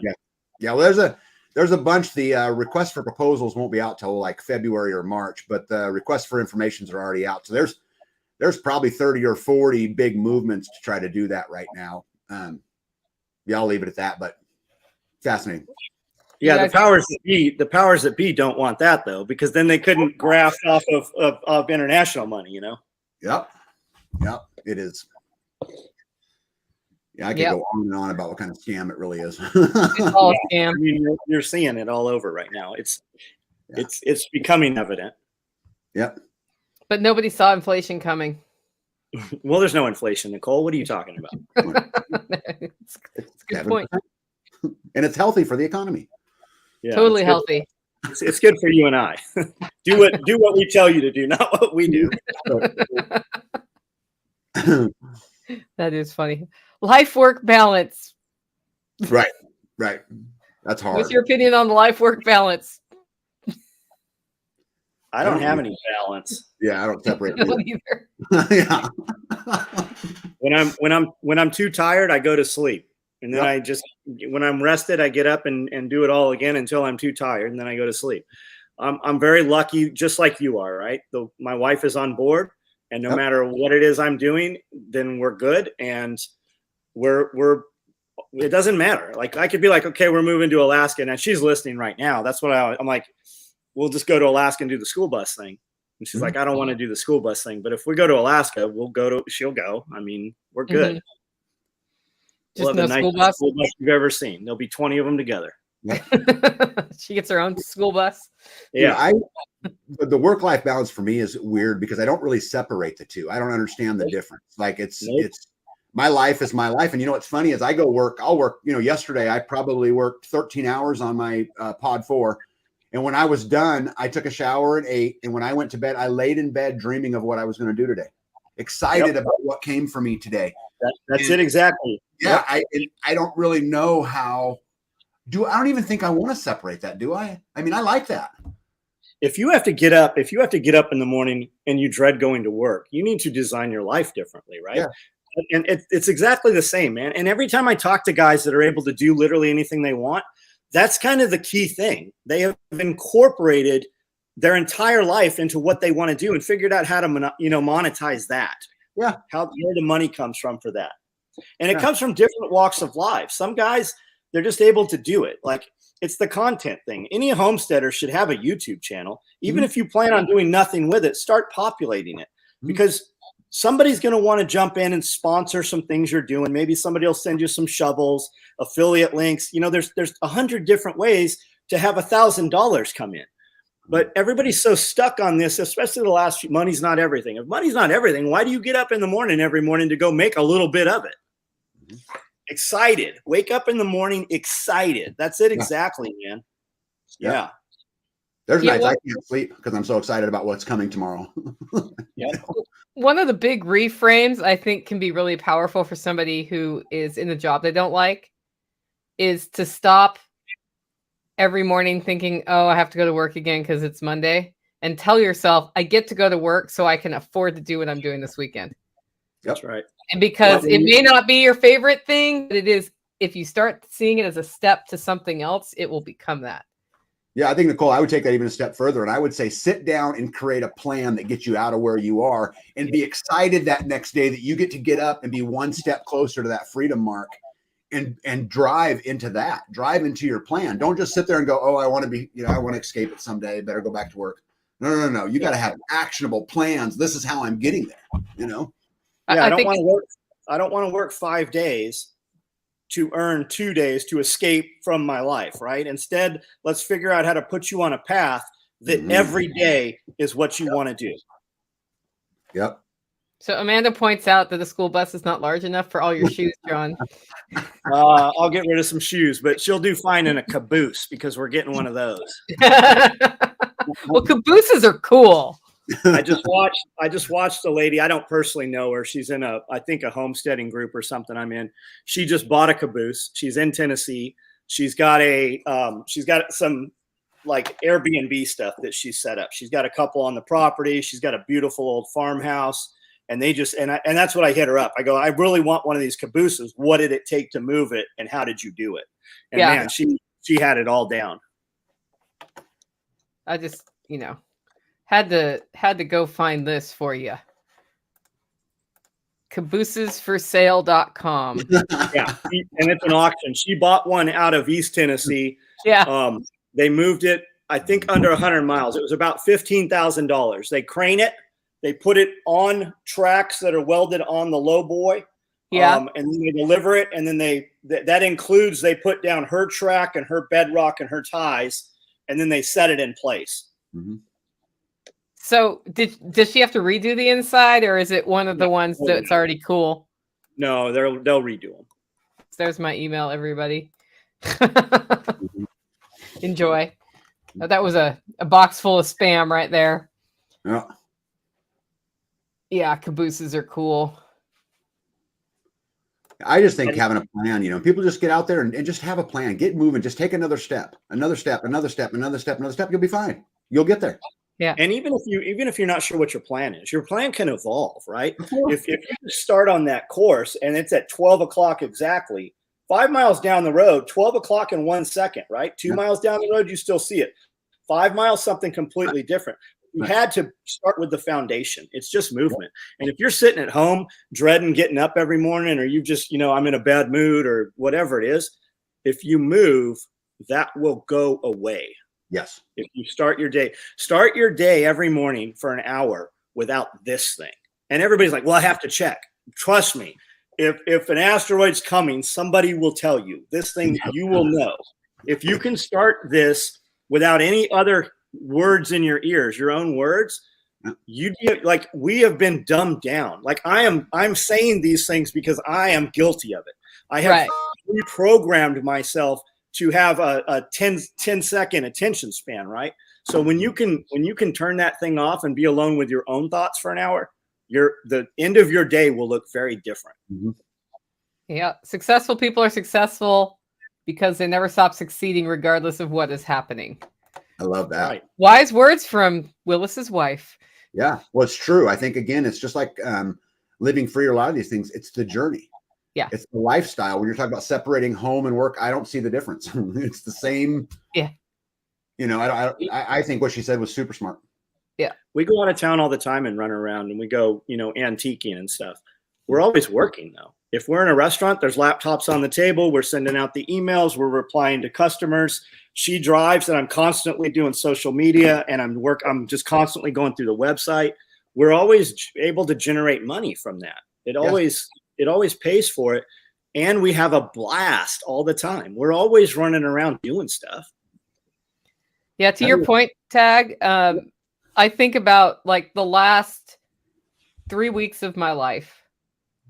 There has been a lot of time put into doing things like butchering deer and putting it in the freezer. That like I've been doing a lot of that kind of the homestead activities when I wasn't doing other things. Mm-hmm. And while that's not direct money for me, that actually is part of what allows me to live this lifestyle because we've got deer breakfast sausage now. Yeah. It's ready to go. I would argue that is money. That's backside money. And that's the argument of front side and backside money, which is super. People don't understand it. Get your head wrapped around that. It's super important. You are waging the backside money equation with the deer. Yeah. And it's beautiful. Yeah. And it was like worst day of the week. my neighbor's like, hey, do you want this deer? And I'm like, yes, I do want that deer, because he just wants the antlers. And then his buddy comes up and goes, do you want another deer? And there's that part of me going, I don't have time to butcher 2 deer right now. And I was like, of course I do. And I called up Nighthawk and I'm like, you need to quarter these deer because I'm teaching a class in 2 hours and then I will finish it. Yeah. Yep. And food. I mean, and like you said, that's backside money. If you'd have bought food 10 years ago, you'd make more money than had you put that money into gold 10 years ago, or bullets. Bullets, guns, and food. Those are the thing. Food, some food doesn't store as well. But if you'd have bought bullets 10 years ago, 20 years ago, 30 years ago, aside from certain cryptos, which are tanked right now, you couldn't have had a vehicle that made as much profit as food or bullets. Yeah, I would argue, you could put OSB in that category. Yeah, no kidding. This is all OSB, and it was $15 a sheet. And by the time we got halfway to into the garage there, it was $65 a sheet. So that whole wall and this whole wall is $65 a sheet, and this wall is $15 a sheet. You're absolutely right. Man, I wish I would have done all my walls at one time. It's back to that. I should have bought the truckload. It's back. It's back. I should have bought the pallet. And we moved all that by hand. Yep. Yeah. The first thing I started buying by the pallet was coffee beans. Yep. And that makes me want that skid steer faster now that I think about what we do to move those pallets here. I think buying by the pallet helps you out in so many ways, not just from a fiscal perspective, although that's true. Energy capital, John, to your point, is also true.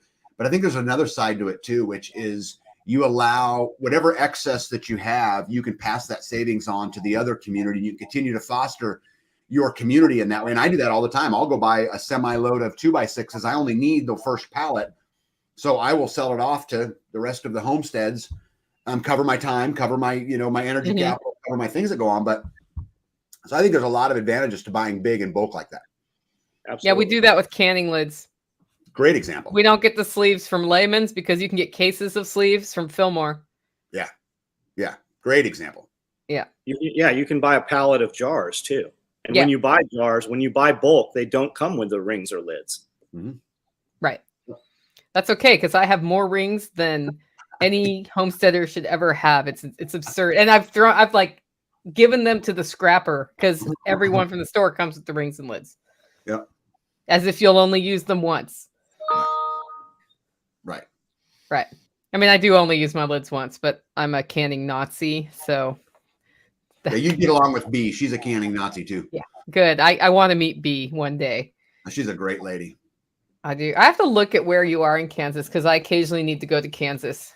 Yeah, I'm in the northeast corner. I'm about an hour and a half from Kansas City.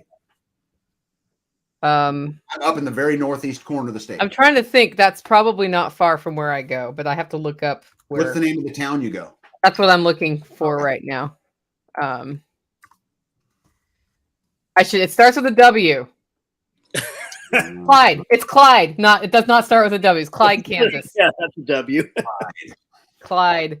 What county is that in? I don't know. Clyde, Kansas County. Clyde, Kansas is in Cloud County. Yeah. So I'm going to be about halfway between Kansas City and Cloud County. Okay.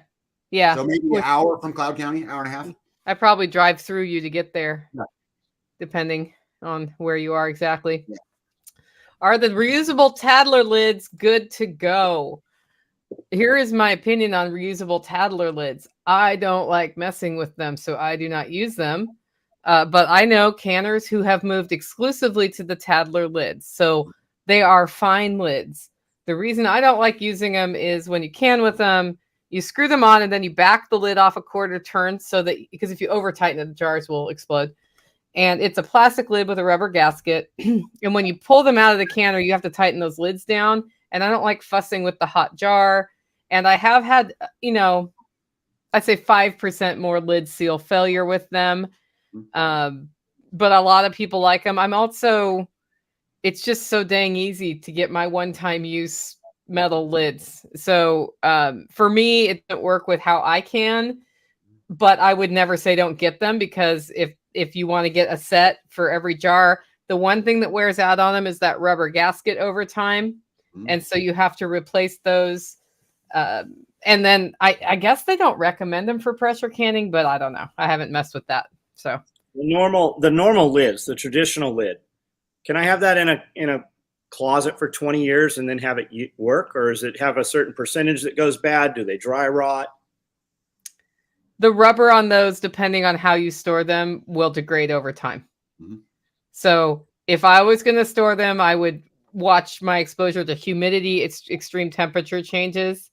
You actually don't want them too dry. So you don't want them to rust. You don't want them too dry. And then I don't know how long they'd last, but I keep them for 5 to 10 years right now. Got it. Yeah. I'm sure we have some well older than that. Yeah. Yeah. If they're still sealing, I don't worry about it. Joe says, would you say you can? Yes, we can here. Yeah. B can too, right? Oh yeah, and she would echo your statement on the Tatler lids. She would say that she likes them fine, but there's just a higher failure rate. Yeah, basically.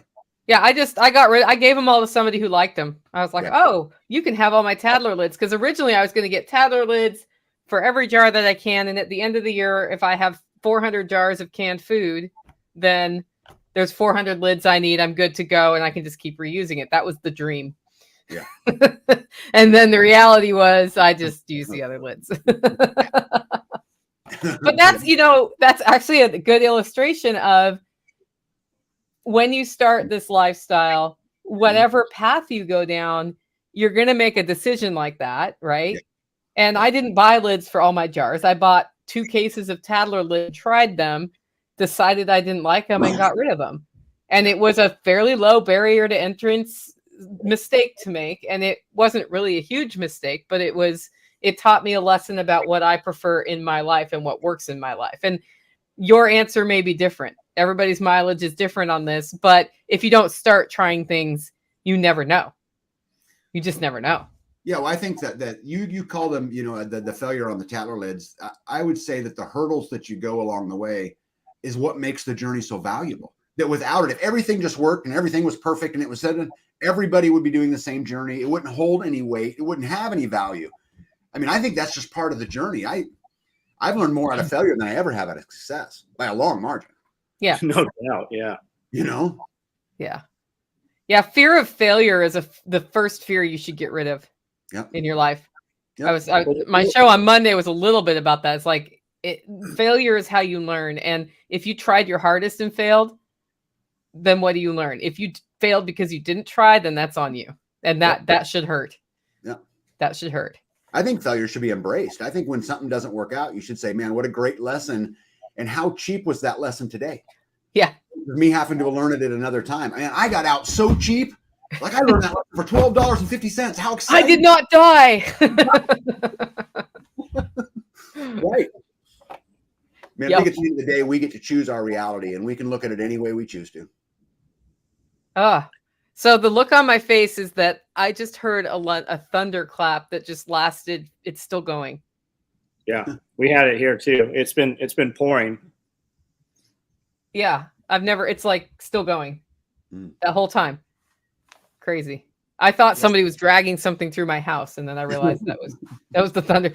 So now the lamb might be born because we're about to have some extreme weather. Just, if somebody runs in and says the lamb's in labor, I might pop out. I'm actually more interested in, because our herd is not large, Tag. I'm more interested in when it comes out, just sort of observing that it gets dry and warm enough that it survives the first, colostrum and all of that part of its life.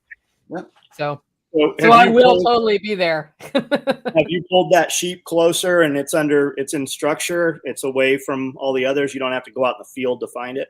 No. So the girls who look like they're about due, they are both in the same pasture together, but they have 2 structures they can go to, and we'll probably leave it alone. They're getting along currently just fine. And it has an actual metal roof structure they can go into. There's a temporary structure and a metal roof structure. And, like pigs, they're just going to decide to give birth where they give birth. I'm not going to force them into a barn or anything. And then it's the pig pasture near my house. So it's right down there. Cool. The only better place would be the goat pasture, but the goats are in it, and I didn't want to mess with that. So Cool.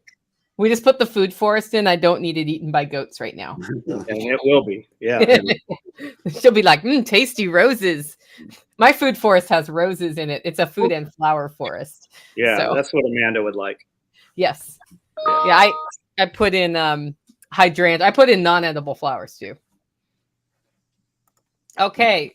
Tag, do you have a root cellar? If not, why? Yes, I do. You want to elaborate on that a little bit? Yes. Yeah, I mean, I think that first of all, I live in Kansas, and although Kansas is no longer, in my opinion, Tornado Alley, I think it's shifted more towards you guys. As far as because climate's changed a little bit, so we don't really have a lot here. But I do have tornadoes, so that's important to me. And then the other thing is, my wife grows so much. I mean, she has a huge processing kitchen, and we go through all of this stuff. We literally garden from March to September. Yeah, I mean, the whole time. And so having one was super important, and that's what I built out of the ICF forms that they were talking about earlier, right? I mean, I built a basement, all four sides, the whole thing set into the hill, the whole thing, in order to put our food away and our processed stuff away. So the answer is yes, I do have one. Do you put canned goods in your root cellar? I do. Oh, that's cool. Yep. I have a complex system of places in my house where canned goods can go. We put everything down there. I mean, we hang, burlap bags with, squash and potatoes, and apples, and just whatever. It's just kind of where, but then also it gives me a place to go if the shit hits the fan, like a tornado or something. Yeah. And your food's all there. How big is that? How big is that? 16 by 30. Nice. Mm-hmm. I wish it was okay, bigger. now I have root cellar envy. I'm not going to lie. 16 by 30. Yep. Yeah, whatever you think you need, make it 4 times larger. Yeah, Yep. no kidding. It's funny. We're getting ready to start construction on the wall of Peony in the spring. I've got the groundwork all done. And, we're building it 20 by 50, and I'm starting to consider, is that big enough? Yep. Yeah. 4 times bigger and make it and have the ability to scale that. When you build a building, right, make sure it's modular and put all your outside eaves. Yep. Yep. Twice the concrete. We're kind of taking that approach we're going to eventually have a walk-in freezer here. And I'm taking that approach I want to be able to subdivide it so that I don't have to cool the whole thing because I need a lot of freezer and then I don't need any freezer and then I need a lot of freezer. So I haven't actually talked to Tad about that aspect of it yet, but we've drawn lots of pretty pictures here around the campfire, around the wood stove, getting ready for this. Yeah, I think it's great. If you use the walk-in freezer panels, right? Yeah, that's the plan. They literally latch together. So I mean, you can scale that thing out, and in theory, you could easily have some kind of moving wall in there. Yeah, and so in theory, you can. That's where we've gotten. The question is, how does that impact the size of the compressor system that we're putting in there? So, is it a problem if it's way too big for the space for that period of time or not? Don't know. Yeah, I think, Nicole, to your point, and I would recommend this to anybody who's wanting to get off grid, is to build modularly. Yeah. Whether I'm talking about when you're talking about the cooler, I would apply the same principles to your house. I would apply the same principles to your shop. I would make sure that you can shut it down to smaller areas, open it up to bigger areas, that it's super modular, because you don't know what you don't know, John, as you talk about all the time, and you don't know what's coming around the corner. And so I would apply that theory to the whole process of homesteading. No, that's a great idea. My house is already kind of set up that way where kitchen, living room, and wood stove area, there's a door between that and hallway and bedrooms in the back. What that means is, so when we go below zero here, it's not usual, but it does happen. Sure. And I drain the water from the whole system on a night like that, just so I don't have to mess with worrying about pipes, because it's Tennessee pipes. They are not, my property is not built for that. And then I can just sleep on the couch in the living room and I don't have to heat the whole house. Mm-hmm. And the door is closed. So that's actually really smart. Same with plumbing. Mm-hmm. I can drain parts of my house and not other parts of my house.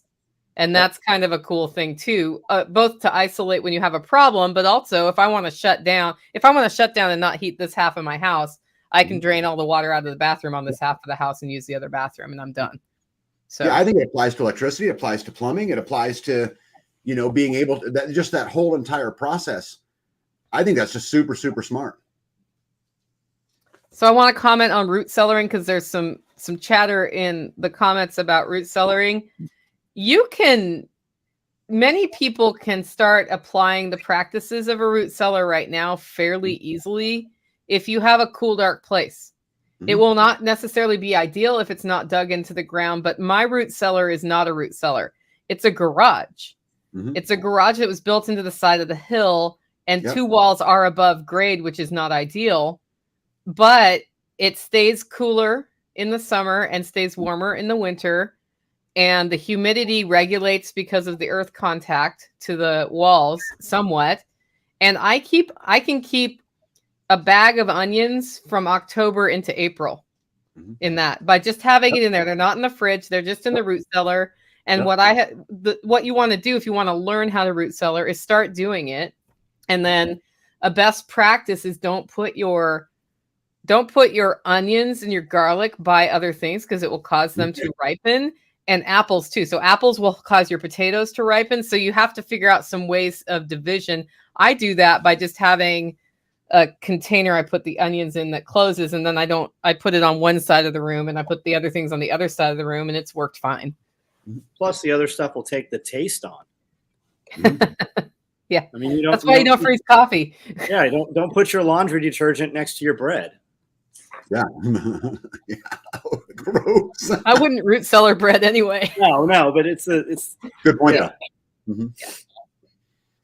Yeah, I think it's an art, and I see that Pack Rat mentioned down in there about how root cellaring is a science, and it is, and you got to control airflow, and there's a lot of stuff to that. Yeah, I spent a lot of time on all of that, making sure that the sun can move air and can do everything anywhere I want it to do. But that's a good point. Don't just dig a hole in the ground and think that that's okay, because there is more to it than that. There is. And if you don't do it ideally, you're still going to get a result that's probably going to be more positive than doing nothing. I can't guarantee it. You might screw it up so badly that it is not, but usually the opposite happens. So, yeah, but to me, if you already got to dig the hole, you might as well just build it right. You're already there. Yeah. If you're using your garage, it is what it is. The old world root cellars had wood floors. I don't know why. The old world root cellars had earth contact on purpose to help preserve your vegetables. Yep. So, I saw a lot of stuff last year of guys burying like 55-gallon trash cans in shaded areas. Yep. Maybe not the best, but I mean, it's going to be more temperature stable. Yeah. Yeah. Freezers too. People do that. Yeah. I saw that. Yeah. Yeah. I haven't messed with that. So there is a chance we are putting a root cellar in off the side of the hill, just up near the house. That's on the long-term dream list, but not the I'm ready to start doing it list. There's some other things in front of it right now. And if that happens, it will be more properly executed than the prepper pantry that I use now. I call my root cellar the prepper pantry. So yeah. So I got a question for you two. How do you guys prioritize what happens? Is there a method that you use? Because your goals change all the time and things change all the time. How are you prioritizing what comes next? A lot of it just has to do with what I can act on. What can I do right now, right? Mm-hmm. How much does it cost? Are the funds there to do that? Mm-hmm. Like the thing we need the most might not be achievable right now, right? So I just kind of do what we can do. Mm-hmm. Yeah. I have a big picture vision for my property that is not rooted in a barn will go specifically here and a root cellar will go there. But it is, my goals are that I want as much food production as possible off the property without putting in all the work all the time. Mm-hmm. So when we designed my food forest, the first question was, how many hours a day do you want to spend on this? And I said, nope. Okay, well, how many hours a week? And I said, nope, here's what's really going to happen. I'm going to spend 4 days, full days, messing with this food forest and then not look at it again for 2 months, probably. That's because I will get into a project and I go all in and then I come back out. And so, yes, for the first couple years, I can do maintenance on a regular schedule, but long term, I'm willing to accept lower production in exchange for I don't have to mess with trimming stuff all the time or messing with stuff. And so it was designed that way. And part of that plan then became that animals do some of the management. So we've built that into the system. But the goals on the property for me are that we become an event setter, that we have things we can model for people who are looking to get into this lifestyle and want to come here and learn things. At the same time, I want it to be something I enjoy, and that we get as much food off of it for what we eat as we can. So when I choose a project, it's what part of that plan are we most needing to work on? For the last decade, it's mostly been the training center piece. We've now got the training center to a, it's not where it will be in the long run, but it's to a point where it works. And so in the last, starting about 2020, because of outside pressures, I had pulled back on food production to do the event center and to get some infrastructure in. We started ramping back up on food. So now I'm going to prioritize sheep infrastructure or processing infrastructure over the root cellar, for example. Root cellar will be great. It'd be fun to do a class about it, like all of those things. But, you know, the fencing class is happening this winter. We're going to show people how to stretch fence and like dealing with the sheep that get birthed. Like all of that's a new skill for us to learn and share about. So it's hard sometimes, and it changes. You know, next year I may shift again. There's going to be a cement pad we need to pour out right under this event center again because it's dirt right now. Yeah. What does the root cellar look like? Do you have access from the house to the root cellar, or do you have to go outside to access the root cellar? No, I have access from inside my house. How about Nicole? No. The one you want to put in. The one I want will be accessed from outside if we put it there. Yeah. That may not be ideal, but this ground is not going to be super conducive to me digging a root cellar. I basically live in a root cellar right now. Right. I have to go straight through rock underneath me to go down. So, got it. That doesn't mean it can't happen that way, because the other thing that's happening is the plans. So I tell you what I'm thinking right now. When we actually execute it, there will have been a wild debate among 5 of my inner circle people about how to design this thing and where I really want to put it. And one of the considerations will be that I'm 50 and in 20 years I will be 70. And as I understand it, mobility gets stronger as you get older. So I like to plan for that. And if I want to make things that I don't want to like give up on mobility, but also if I don't need to climb 9 flights of stairs for something, that's not a bad thing. That was built into the food forest too, is that we designed foot access to be easier than it would otherwise be by moving some dirt around. Well, when you get a 35-year-old husband and your mobility is a little down. 25. Why? Yeah. Why 35 is too old, dude. 35 is 55 in 20 years. Yeah. Yeah, we've got anytime we build anything or construct anything, we've got a checklist we go through, and one of those is this good for us at 70? Yeah. I always think about that literally every day when I walk up that big spiral staircase. I'm like, man, if I had some hardware in my leg, I'm not getting up here. You just need one of those little seat thingies.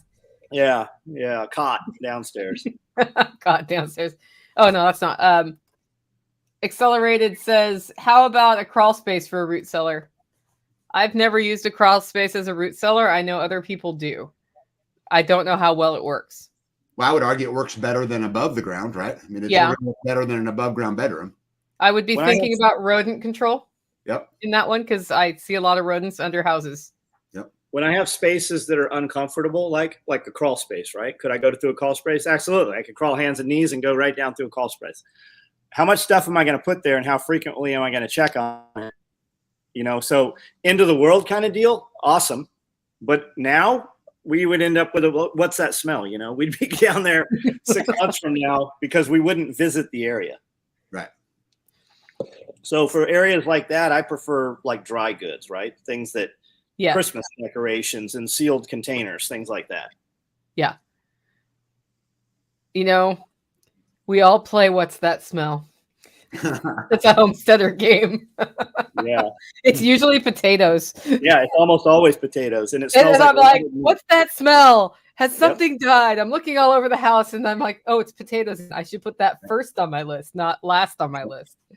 Yep. Turns out there were potatoes in that cabinet. Yeah. Looks like I'm getting a visit here. Always, what's that noise? Yeah. Yeah, what's that noise is that's a freaky one. Yeah. Sounds like metal scraping on metal. I better go look. Is it possible to build a root cellar above ground? I live on top of rock. I could build a berm type root cellar easier than below ground. Not enough dynamite. You don't. I have a visitor here. Aw. It's the desk kitty. This is LT. He's feeling like he needed to visit me. If I throw him down there, we'll get the dog noise that we get on these from time to time. So any opinions on building root cellars above ground under a berm? It's not going to perform as well, right? Because the trick to getting a root cellar to work is you're using the temperature of down under. Mm-hmm. It's not going to perform as well, but you do enough insulating, you do enough of it, it's going to be absolutely better than putting in your spare bedroom. Right. I could be wrong. I'm not an expert by any means, but I don't see how it will ever perform the same as being underground. And with the right size equipment, I mean, it just comes down to money. With the right size equipment, a big excavator and a drill, a breaker on the front of it, it'll break that rock up. And when you stop thinking home construction and you start thinking commercial construction, everything is different. Like, they put roadways and freeways. Anything's possible. It's just knowing the guy with the equipment that has done that stuff. Right. It's having a buddy with a bulldozer. Yeah, you bring in a 320 excavator with a jackhammer on the front. I mean, we did it with a 175. We busted a lot of rock to get that pond 65 feet deep. Yeah. Wow. So Autumn Dallin says she's seen them work. You're just creating a hill. Mm-hmm. Make a big hill. Well, and I would also argue you're also creating a bill. A bill? Well, because it will take, I would imagine that it would take some input to keep it the right temperature and to do those kinds of things. Yeah. Okay, so talk to us about your geothermal setup. Is it a closed system that you drilled down into the ground for, or so you went straight down and not sideways? Yeah, no. So what I did is I took advantage of what I already had. Mm-hmm. So I took advantage of the foundation work that was already done for my house, the foundation work I did for other buildings. And, I've got trenches that are 15 feet deep that run 750 feet out. Okay. Because what I had to do is where my house is, the drainage system for the overflow for the rainwater and all of that, I had to trench that out 700 feet away. Yeah. So I already had the hole open. You're like, I know what I can put in here. Yeah, I'm just going to do it because I'm already there. So yeah. And then I've got some fans in my house that I can flip a switch and just push air through that hole and just push it right back out with no air. So you're not going through like a radiator with circulated water or anything. It's just not with water. I'm circulating air through a radiator though. Okay. A big radiator up underneath the ground. Okay. That we laid while we were already there. Yeah. And because I was already there. I like building stuff when I'm already there. I'm not a big fan of doing it afterwards. Yeah, no. Once you have that ditch open, man, everything goes in the ditch. Yep. That's extra our cable, extra cable, extra wiring. Yeah. We might want power there someday. Yeah. So K-Bonk says it's a lost knowledge base. I would look at Backwoods Home Magazine's archives because they have done a lot on root cellars and they have put in the work to do it the right way. Yeah, great tip. The only other resource I know that's any good is the Encyclopedia of Country Living by Carla Emery, but she does not go into root cellars for very long. She just touches on it. So must-have book. Yes, that is the must-have book. That's nobody realizes it, but somebody was on our Facebook group, our Homesteader Facebook group, and they said, I just got 1.6 acres in this county, and I'm wanting to add a garden and get chickens. Any advice for me? And I said, get this book. Right. Get this book and read it this winter. Yeah, must-have book. Yeah, cool. All right, well, we're coming up on 2 hours. Anything we want to share before we sign? I know it went fast. Anything you want to share before we sign off?